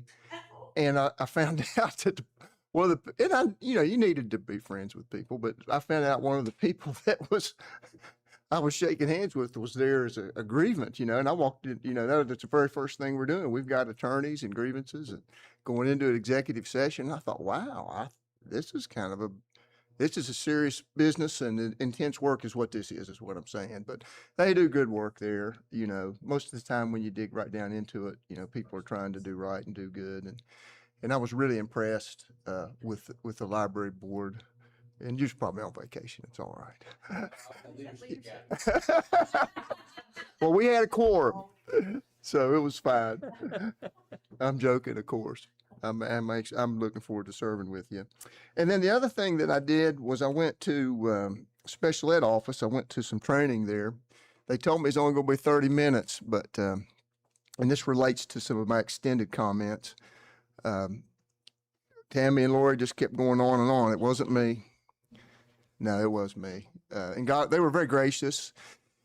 And they didn't know that I had been the chairperson for 2 years of the West Virginia Advisory Council for Exceptional Children. We traveled all over the state over the course of 4 years. 2 years as just a member. I would go around and I think we hit every county over 4 years, or certainly every region, and got to take testimony on issues that related to exceptional children. And they were discussing with me some of the challenges that they have. And the speakers here that we had, I wish they were all here. You kind of want to love on them because they're all hurting. You want everybody to love their school. You really do. You want everybody to love their school, and I'd kind of like to love on them back a little bit. And I don't know if I can help them feel better, but the issues that we discussed are a manifestation of some of the underlying issues that are causing these problems in finances. And I got some things I want to get on the record. And maybe the folks that are here, maybe they'll go back or they'll hear about this. But in 5859, I've got a directory right here that I got from Gerald Hartzog, and I photocopied it. And we had 23,000 students in Raleigh County in 5859. We had 160 schools and 12 high schools. We've had 50 one-room schools 50 communities. Somebody was talking about communities being disrupted. Big Stick, Blackberry, Blue Jay number 6, Bowling, Brooklyn, Buffalo, Caperton, Cleveland. Did you ever hear those schools? These were all Raleigh County schools, and there's enrollment. Some of them were not insignificant. East Helen, not just Helen, East Helen had 35 kids in it. And over the last approximately 70 years, Raleigh County, through multiple board members, multiple superintendents, 133 times, in some form or fashion, whatever the legislative process was at the time, has had to have these kinds of discussions and take these kinds of testimonies and hear, whether it be formally or informally, we've had to do this. And one of the things that I wanted to tell people, and everybody I thought did a great job tonight, there was nobody inappropriate. It's actually quite the opposite. You know, they were very sensitive to their emotions and whatnot. And I wanted to reinforce that. But it's not anybody's fault. And it's tempting, and Dr. Hutchins, I have a lot of, you know, matter of fact, I've shared with you informally some of the things that I want to say that's pretty incendiary. And, you know, if you think she's a flamethrower, buddy, I got them ready to roll out. But before we get to that point, I want to remind everybody, and if anybody can spread the word, remember, it's nobody's fault. This is Southern West Virginia. My dad and Russell Manns were your mother's principal down at Lego at Stoke Oak. They told me about going to her house one time. Russell told me about that. And I look around the room and I'll see people, well, there's Freddie. You know, I wasn't his principal, but I was his brother's principal, et cetera, et cetera, et cetera. That's Andy's girl right there. You know, that's not just a Cranberry Eagle, that's Andy's girl. And we've got relationships.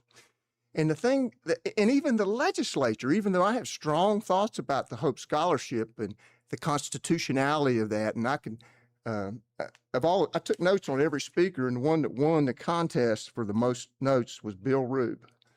And that's not, doesn't mean that he did anything wrong or bad, but there was a lot of issues I wanted to run by him.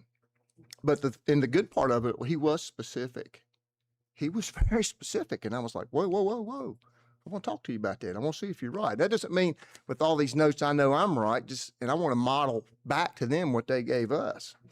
But this is nobody's fault. This is Southern West Virginia. Nobody is coming to save us. We have to work together. We're going to have to. And we've got to be careful. Now, we might find a bad guy or a bad girl and get after them a little bit. But even that person, they're probably still going to be here when we get done. And we're going to have to forgive each other a little bit because we got to work together. Nobody's coming to save us. And these things would happen and have been happening way before the Hope Scholarship got here. And like I said, obviously, if you just do the math, it's accelerated the problem. But we've got a long way to go. I don't know of any formal proposal that's come before the board regarding school closure. I'm not been made aware of it, the motion, and here's what I think we should do. If that would come, if that would happen, we'll have a long process of public hearings. We'll have them on site at the school. You'll probably be at some of them. And we'll go through that process. Nobody here, to my knowledge, has made up their mind about anything. We're all looking for solutions here. We're all looking to try to maintain what we have. I can remember my dad. He was superintendent of schools, and he came back from a meeting, and I'd always ask him questions, you know, about what would you do? Would you do this? And he said, we're going to have trouble keeping what we got, let alone growing. And that was 35 years ago, probably. Yeah, it'd be late 80s. So, this, you know, getting at the problems that we discussed. Hopefully there'll be some legislative relief looking at level 2, level 3 kids.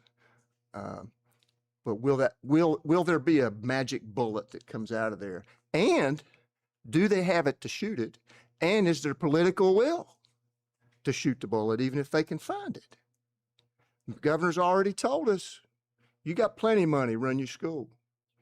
You can look at other counties that have similar data to us, and they said they were fine financially, yet they were taken over in Harrison County. How close are we to that? I don't know. And I'm anxious to be educated, but I will tell you this, and stop. And this is not going to be my habit, but we are very blessed in Raleigh County. We have had a long tradition of good fiscal decisions, tough though they were, to get us to a point where we're not in crisis. The voters have supported us with an excess levy. And what we're talking about is that we're working through these problems, not in a situation of crisis. We're working through these problems to avoid crisis. And we're trying to maintain that heritage to avoid crisis. At least that's my take. Am I right about all of that? Surely in the middle of all that, there's something that's wrong. And I want to model listening if I am. Thank you. We have an amen? Okay. I have nothing, Dr. Starcher. Thank you, Mr. Ford.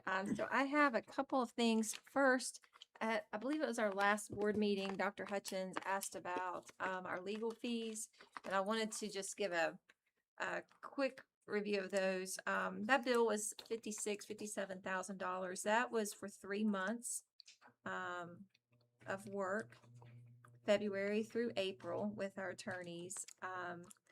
Just a quick, these are just approximates.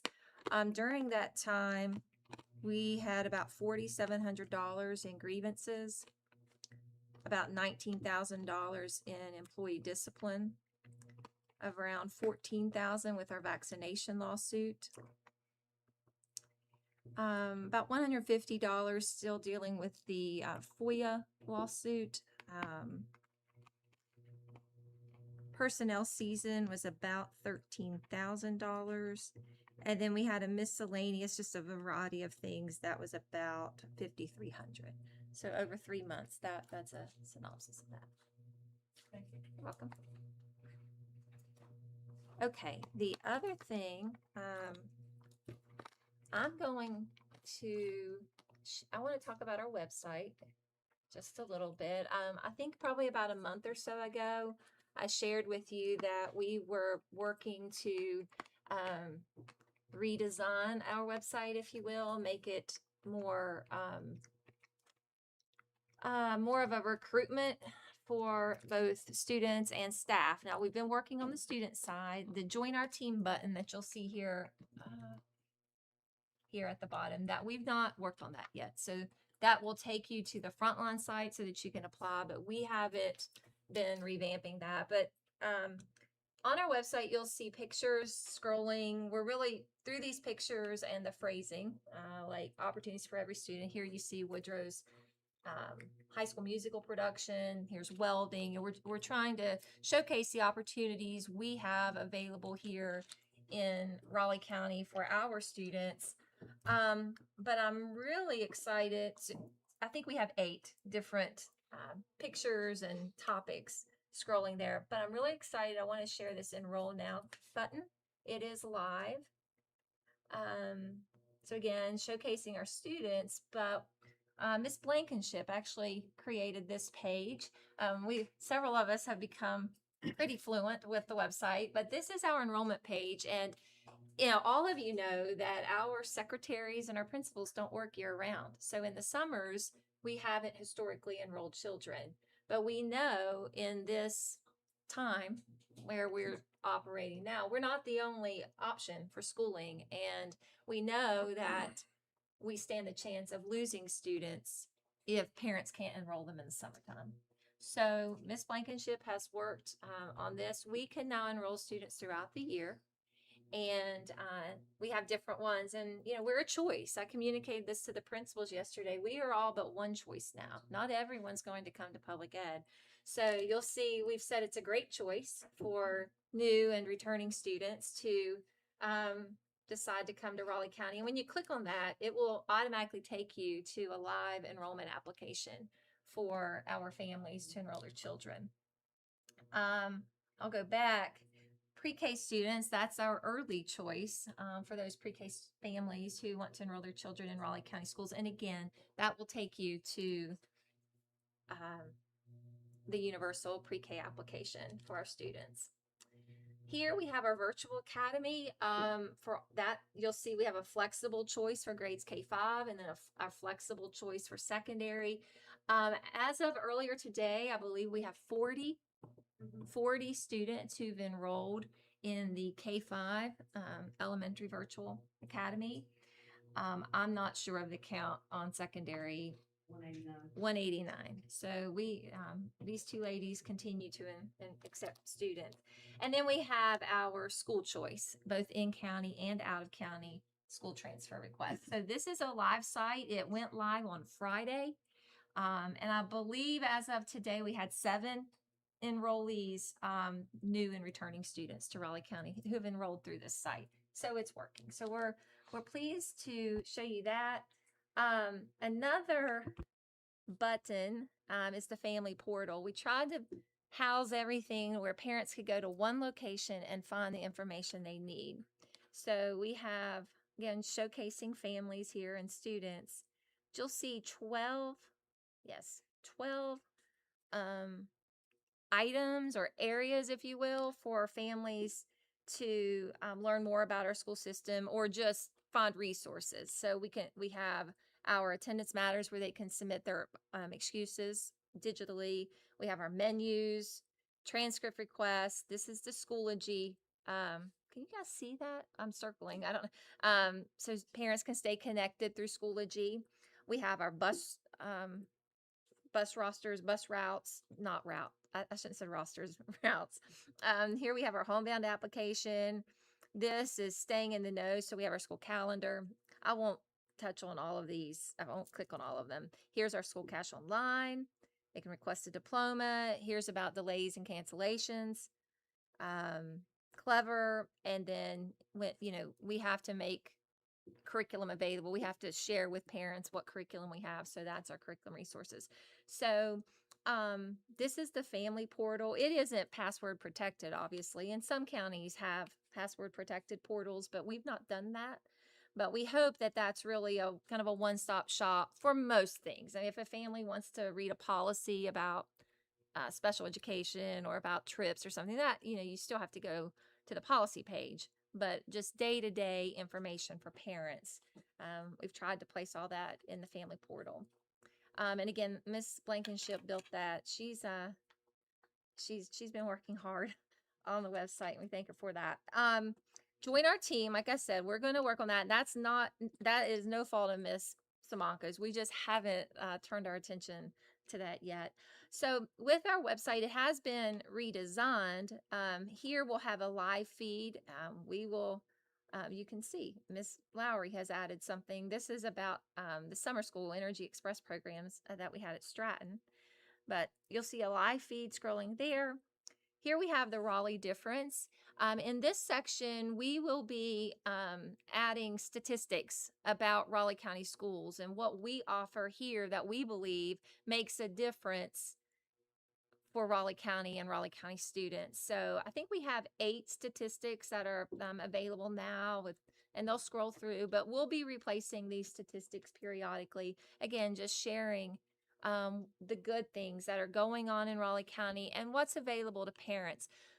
The gentleman that we've worked with 2 people, but from Apogee, but the one gentleman said, if you're a parent, it's late at night and you're exploring websites, thinking about where do I want to send my child? What kind of information would you want to find or would you want to have available for that parent? So we are working through that and we'll be I've lost my word, but we'll be adding additional statistics. So again, just trying to share what's happening here in Raleigh County and why we believe we make a difference. This is a section we're working on. This is our programs page. We are highlighting, I believe it's 8 programs. You can see clubs, student life, arts, CTE. This is, I'll go to that one here in a minute. Academics. I've been building the athletics one. I'm hoping to have that available by Thursday. And 1, 2, 3, 4, 5, 6. I can't readily think of the other two, but I believe we have 8. And then these will all take you to a different page. So here, like if we want to click on the high school CTE programs, for instance, it's going to talk to you a little bit about CTE, and then it will provide a list of all the programs we offer at each of our locations. So again, just trying to make the information readily available for parents so that they don't have to go searching elsewhere. So you'll see we have this high school, then we have middle school. All of our, as you know, all of our middle schools have the career exploration, and we will add, I do want to add about our program that we have at ACT for our students who've been identified to go there. So we'll add that. And then we have our elementary. We only have one, but that's at Daniels, the Project Lead the Way program at Daniels. So again, sharing information with parents. This is, I guess, a work in progress, but they told us last week, you have to go live at some point. So we've gone live, and we're working every day on the website. And I do hope you and their staff and our parents like what they see. So I just wanted to share that. We also will be having a chat bot. So we've not started on that, but basically once we feel really good about what we have on our website, a chat bot will be added so that when parents or whomever visit the website and they're searching for something, if they can't really find it, they can just ask the chat bot, and the chat bot will take the people where they need to go. So we're really excited about it. It's been a lot of work. We have several people working on it. I know I mentioned Miss Blankenship a couple times, but Miss Lowry, Miss Akerd, Miss Hodges, Miss Richmond's not here, Miss Reed, Miss Blankenship. Several of us have been working on it, and we're excited about the end result. So I just wanted to share that with you. Do you have any questions for me or anything you think we might want to add? Make sure we have on our website. Some of this is up now. Oh, what I showed you, this is on the website. That's on the website. You can scroll down. It's obviously going to look different on the phone than it would on a computer, Sure. but it definitely, everything I just showed you is live. Can they find us? Yes. So when we met, I think it was last week, and I said, make sure we can still have all of our board meetings live streamed and so forth, because that's a requirement. So Or emails. Oh, yes, let me show you. So here, if you go, I think it's under Explore. Yes, Explore. Did you see where I went to that? Here in the top, go to, let me go back to the homepage. So I'm at the homepage. Yeah, Just, my phone's different. okay, go to Explore, Okay. About Us, and then Board of Education. And then that's everything that we've had. So there are each of the board members, the live stream, our personnel recos meetings. And like I said, it is under construction, but one thing the gentleman we're working with said is you don't want your website to be about the adults. You want your website to be about kids. So we've really been trying to keep that in mind as we're designing it. I'll be honest, when we did the first round of stats and sent them to him, I said something like, let us know what you think of these. And he said, I don't like them. We have to do it differently. They have to be about students. So that's the real mission here, is to make our website about kids and our students and about parents and families. So if you think of anything that you think we would be good to add to our website, please let me know. We will continue to work on this. Our goal, our immediate goal, is to finish the programs piece here before you. That's what we're working on now. And then we're actually going to be adding another section. It's not here yet, but a new section should be added, I'm thinking, by the end of the week, and it will be student videos. Student voices telling what basically what they like, what they love about Raleigh County schools. So we'll have those videos on here too. And then we have the news section and events to round us out at the end. So that's all I have other than this week. We have Leadership Academy, 5 days of Leadership Academy. It's gone well so far.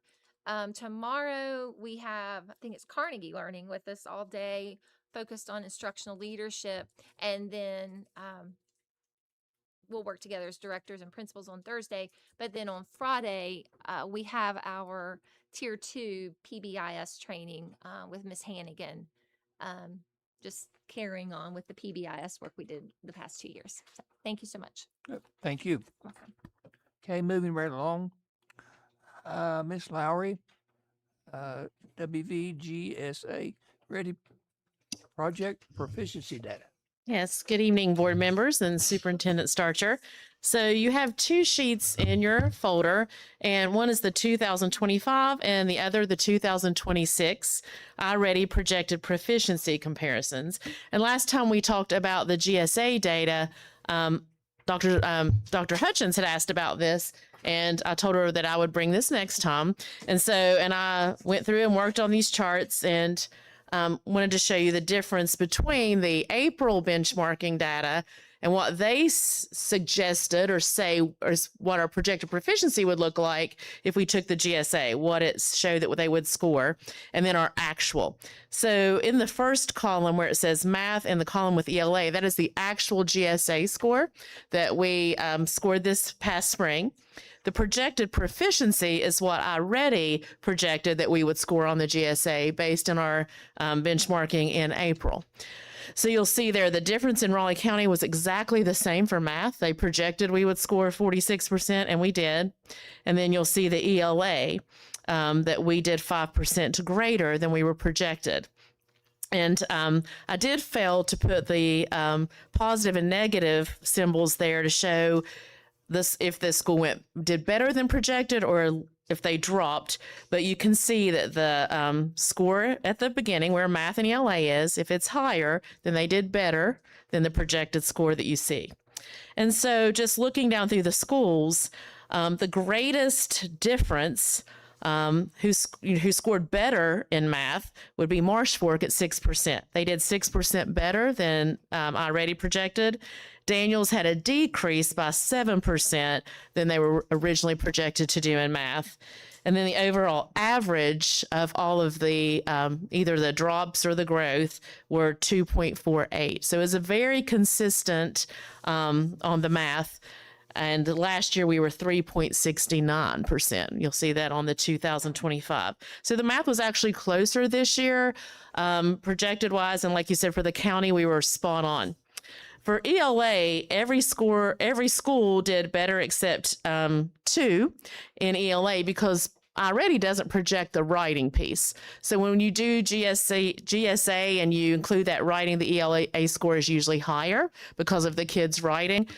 Typically, you'll see that growth. And you'll see Crescent did 20% better. So that wasn't a really good representation of their proficiency and what they did. But we attribute a lot of that to writing. And then Stratton did 6% less than they were projected on their ELA, even though they did show growth from the year before. So overall, that was a 6.26 difference, whether it was less or higher on the projection. Does that make sense? And so the 2025, I wanted to give you that as well, so you could see what the differences were. English was a little closer in 25, but still we're at 6%. So it was very comparable. I know we kind of panicked there, or I don't know if panic's the word, but the middle of the year diagnostic was so much better than the end. So I just feel like with those snow days, I think we could have done so much better. I'm anxious to see in the fall. So that's when we get our accountability data and we'll see exactly where our schools rank. You saw in some of the data that was coming across on the webpage that all of our high schools were in the top 50. One of our high schools was in the top 20. So I always look forward to seeing what that's going to look like when the balanced scorecard comes out. Are there any questions about this? Yes? This is not a question. Turn on your microphone. This is not a question. This is just a statement and a suggestion. those of us that have spent a career in this, you can just totally nerd out and start looking at this school by school and say, why is there a big drop? Why is there a big gain? What Correct. caused that, et cetera, et cetera, et cetera. And, you know, you just look at one school, the staff there is spending probably a couple hours on that. And, you know, here we are, we've got all the schools. And I'm wondering if it serves the system for us to spend more time on that. And I'd defer to the will of the group on that. It's just, the questions that just popped in my head, this is probably not the appropriate time to do that, but perhaps there's something that happens in a work session, and maybe that's already something that's typically done, but I just don't know about it. But so I won't get into my inner education nerd and Want to start dig asking all deeper? those questions Okay. tonight, but just make a request that perhaps we could put that on an agenda for a future time. And I would encourage you, if there's something you want me to bring forward or have either the elementary or secondary director, Ms. Hodges, Ms. Blankenship, we can bring whatever data you need, just like Dr. Hutchins had asked about the proficiency data. We are making a very intense focus. We've done a lot of behavior work. We've done attendance work. What was the other word that we had talked about? We really digital accessibility in this past year. And we did academics, but we are really putting a streamlined focus on doing a lot of data digging in our DLT meetings every month, focused on different areas. We've come up with a universal walkthrough that all of our principals will be using. And tomorrow's is purposeful leadership coaching. Is that universal across the county? Correct. Ooh, that's Correct. exciting. Yes. And so that is exciting. We worked with Across all levels? Yes. Has application? Yes. Pre-K to 12? Yes, and I can share that next time with you guys. So tomorrow will be purposeful leadership coaching that really took all of that that we learned about high yield strategies, putting that together. And now what does that look through like as an administrator?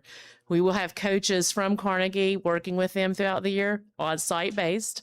And we're doing those walkthroughs and what are we looking for? Focused on really 8 great essential principles of high yield strategies and other things. What engagements are we seeing? What engagement looks like when you go into a classroom? Yeah, one of the things that you popped into my head is that issues like we had tonight, and they're very important, not to minimize it, but for the speakers, but they can suck all the oxygen and initiative out of all the other things that can impact students' lives. And we know that kids are more than the sum of their test scores. Absolutely. By the same token, you know, if you always just look at test scores, you don't have a heart. But if you never look at them, you don't have a brain, because you want people leaving with measurable skills to be functional. Well, And, that is the ultimate goal, so, you know. So 'cause I feel like, yeah.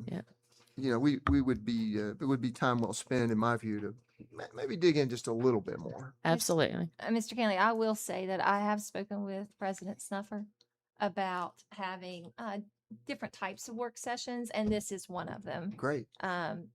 Looking at instruction, assessment, what we're doing and how we're doing as a county.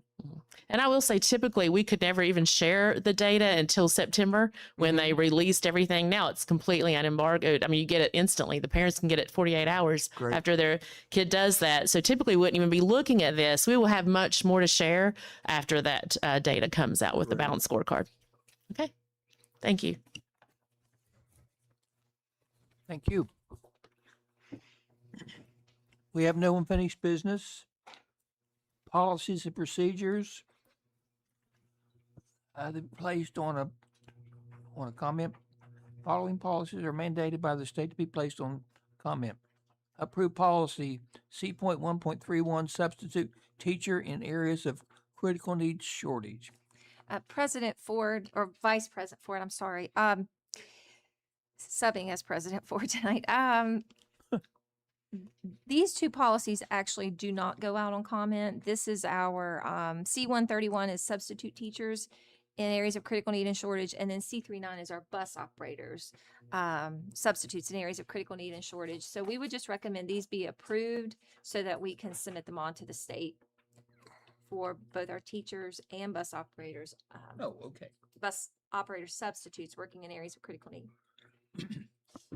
Okay, so policy C.1.31 and policy C.3.19. Y'all want to vote on those separately, or do you want to vote on them together? Do I have a motion? So moved. All those in favor say aye. Aye. Motion carries. Thank you. The following has completed 30 days. Comment, approve revisions of policy F.6, parent and family engagement. Dr. Starcher. Mr. Ford, policy F.6 has completed its 30-day comment period. We received no comments. I would recommend the policy be approved as presented. Okay, y'all have heard a recommendation. Is there do I have a motion? I move that we approve policy F.6. Second. Motion's been moved and seconded. All those in favor say aye. Aye. Motion carries. Consent items A, B, C, D, E, F, and G. Is there any objection to voting on those as a package? Or do we need to remove anyone separately and talk about it? Do I have a motion? Second. Motion's been moved and seconded. All those in favor say aye. Aye. Motion carries. New business. A, consider approval of the Carnegie National Geographic for Secondary Social Studies Digital Renewal for 26-27. Yes, so for item A, I'm asking that you consider the renewal purchase for Cengage National Geographic. This is our social studies curriculum for all secondary schools. This would be renewing the license, which is the digital student materials, digital textbooks, and digital teacher materials. Anybody have any questions? Do we have a motion? So moved. Motion's been moved and seconded. All those in favor say aye. Aye. Motion carries.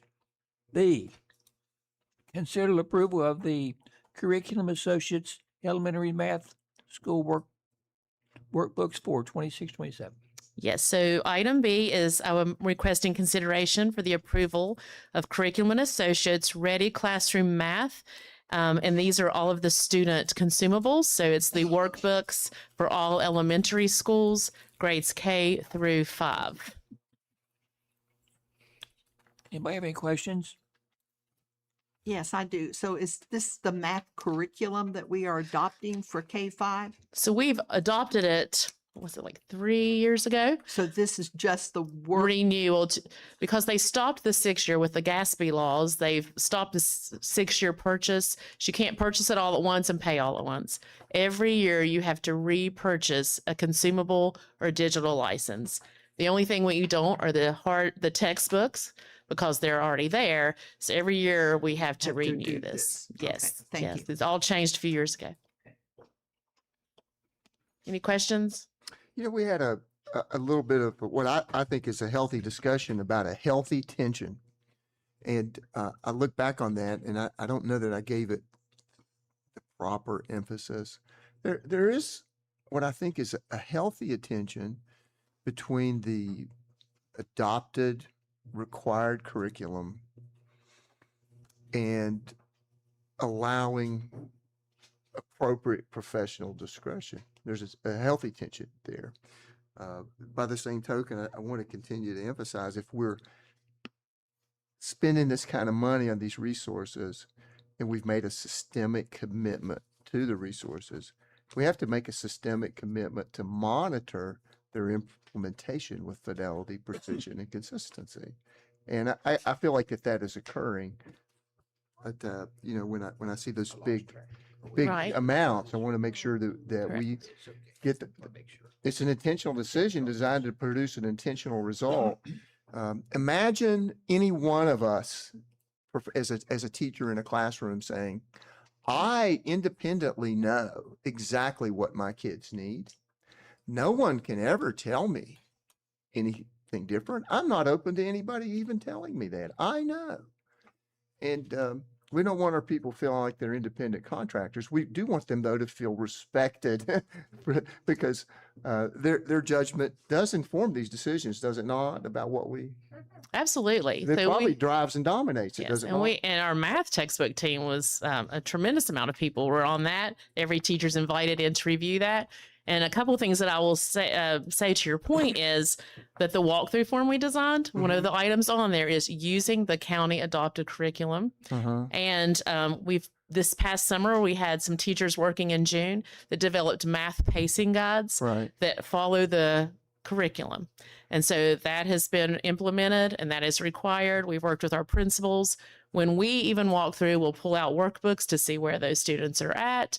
And so every administrator this past week got these pacing guides to when you walk in a classroom, I know what chapter, what book, what page numbers that those teachers should be about, teaching on approximately. The only supplement that we have added for math is simple solutions, which we have had for some time and seen great success with. So those are the two things, their adopted curriculum and that supplement that we are requiring. And I'm looking for feedback too. Am I saying that right? I mean, is that a healthy approach to what we? Did I answer you correctly? Yeah, you did. Okay. You know, we've had some informal discussions. I would Dr. say it's a Hutchins, somewhat healthy approach. Yeah, to we've had it, some discussions because about that, I and agree it with you, really and we'll impacted my debate this thinking. later. I agree with you, but I disagree with you because I do think we have to adhere to the curriculum, but I also think we have to allow for teacher innovation and ingenuity and knowledge of the curriculum and what their students need. So there's a fine line there. Yes. I think you can be prescriptive, but I don't think you can cross that line and mandate everything because a good teacher does know what to do. You and I'll discuss this later on. I think I think I agree with you. There was never intramurals in the adopted curriculum, but you remember how much we loved it and what the impact it had on our school. So I don't disagree. I do agree. And I want to give respect to that in making my point. And I would say, as a beginning teacher, when I was there, I really needed this, the prescripted text. But then as I became more seasoned and more engaged and I started to and went to all these trainings, I still taught that standard and that textbook or that curriculum, but I threw in, oh, these manipulatives are really great here. Or I remember this and I can do this. Or we wore number vest, even though it didn't recall for that. So you're right, using their autonomy and what they know, but still teaching the standard and not going out on their own, not going rogue is what we expect.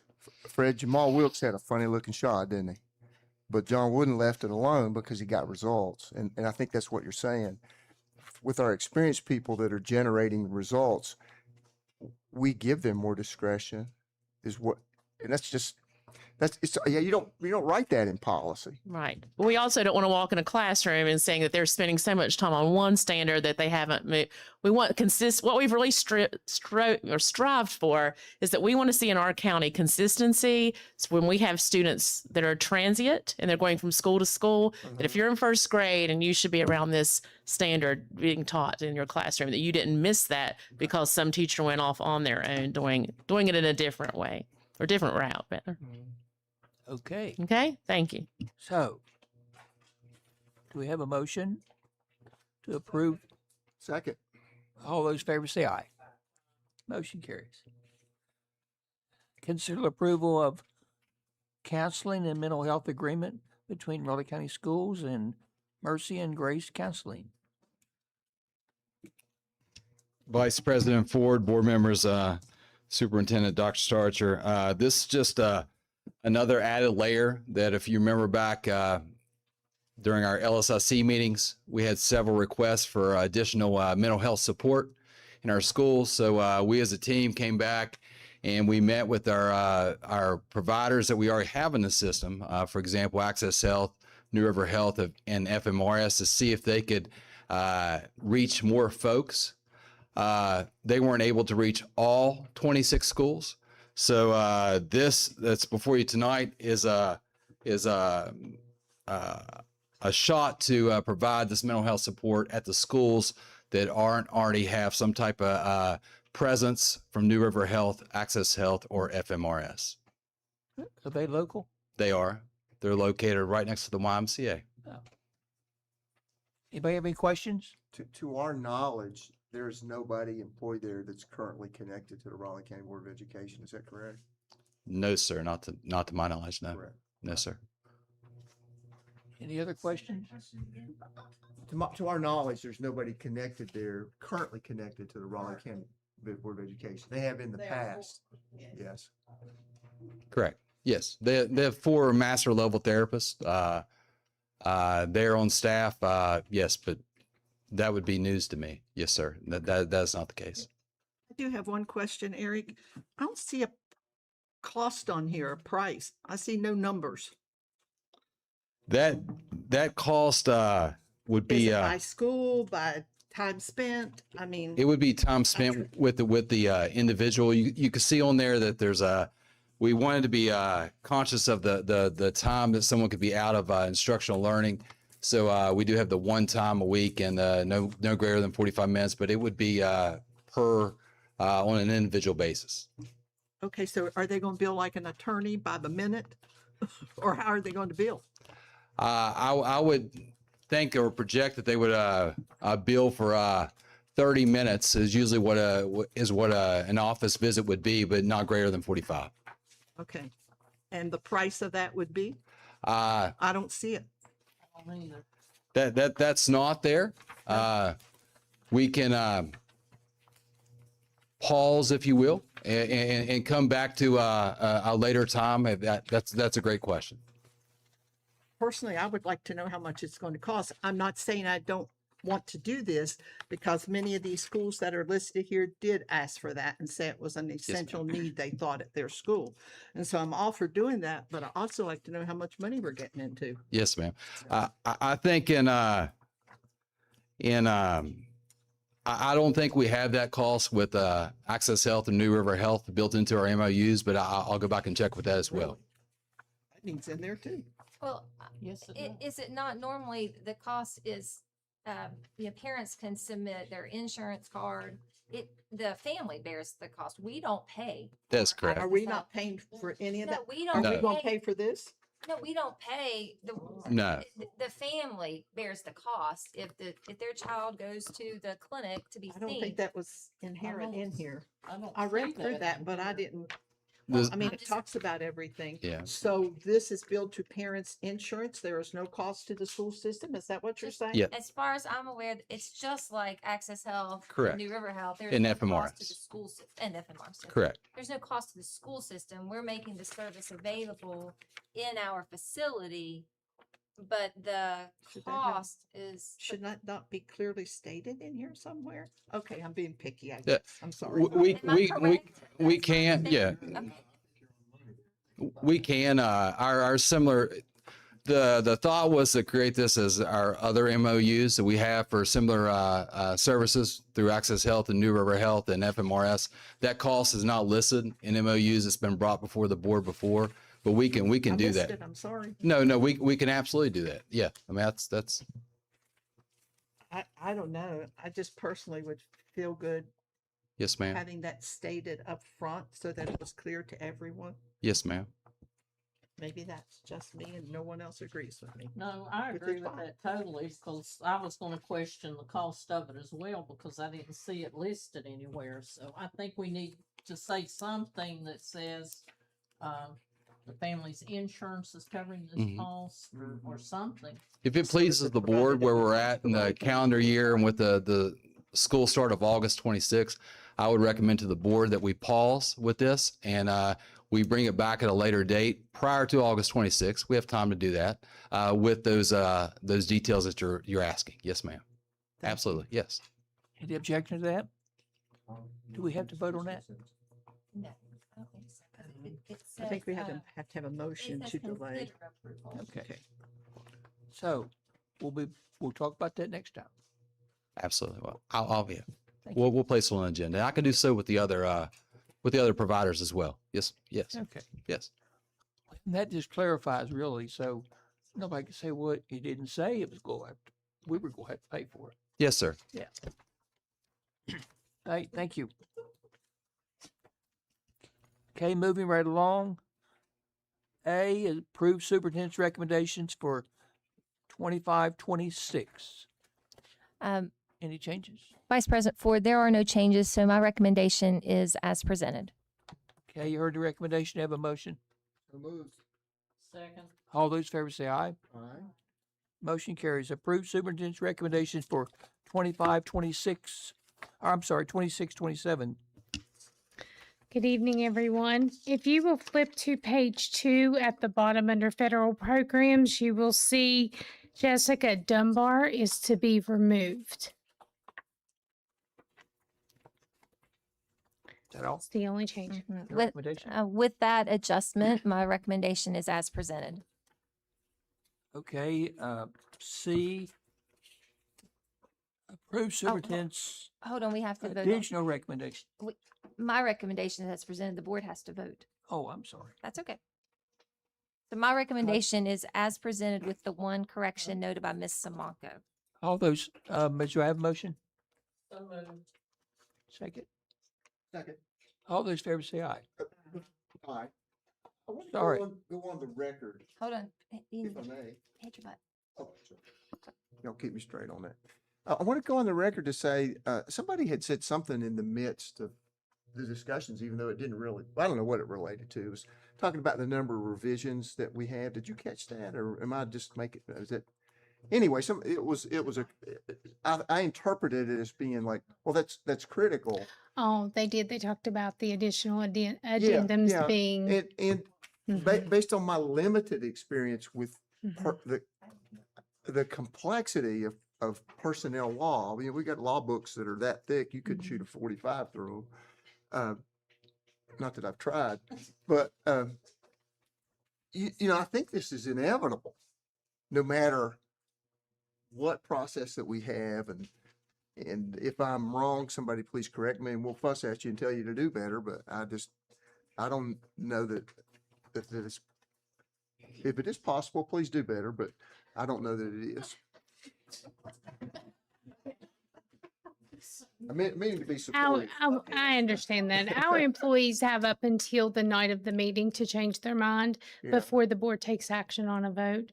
So, as you said, it's inevitable that we will have some circumstances change and employees change their mind, and those are typically the removals. Yeah. Okay.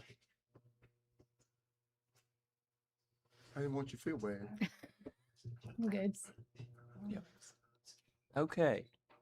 Approved superintendent's additional recommendations for 25, 26. Okay, we have one change on at the very bottom of page 1 under special education. We are removing James Johnson.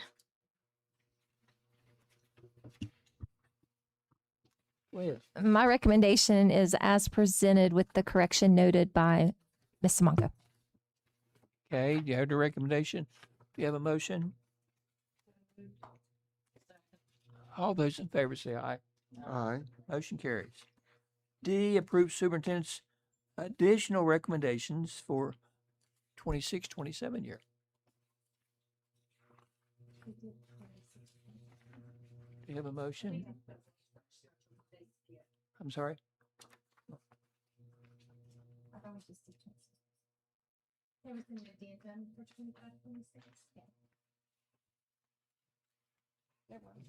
Right here. That's what we just voted on. Right here. We did D, 26, 27. We skipped over C, Mr. Ford. Oh, We need to do C. Oh, We did D just now.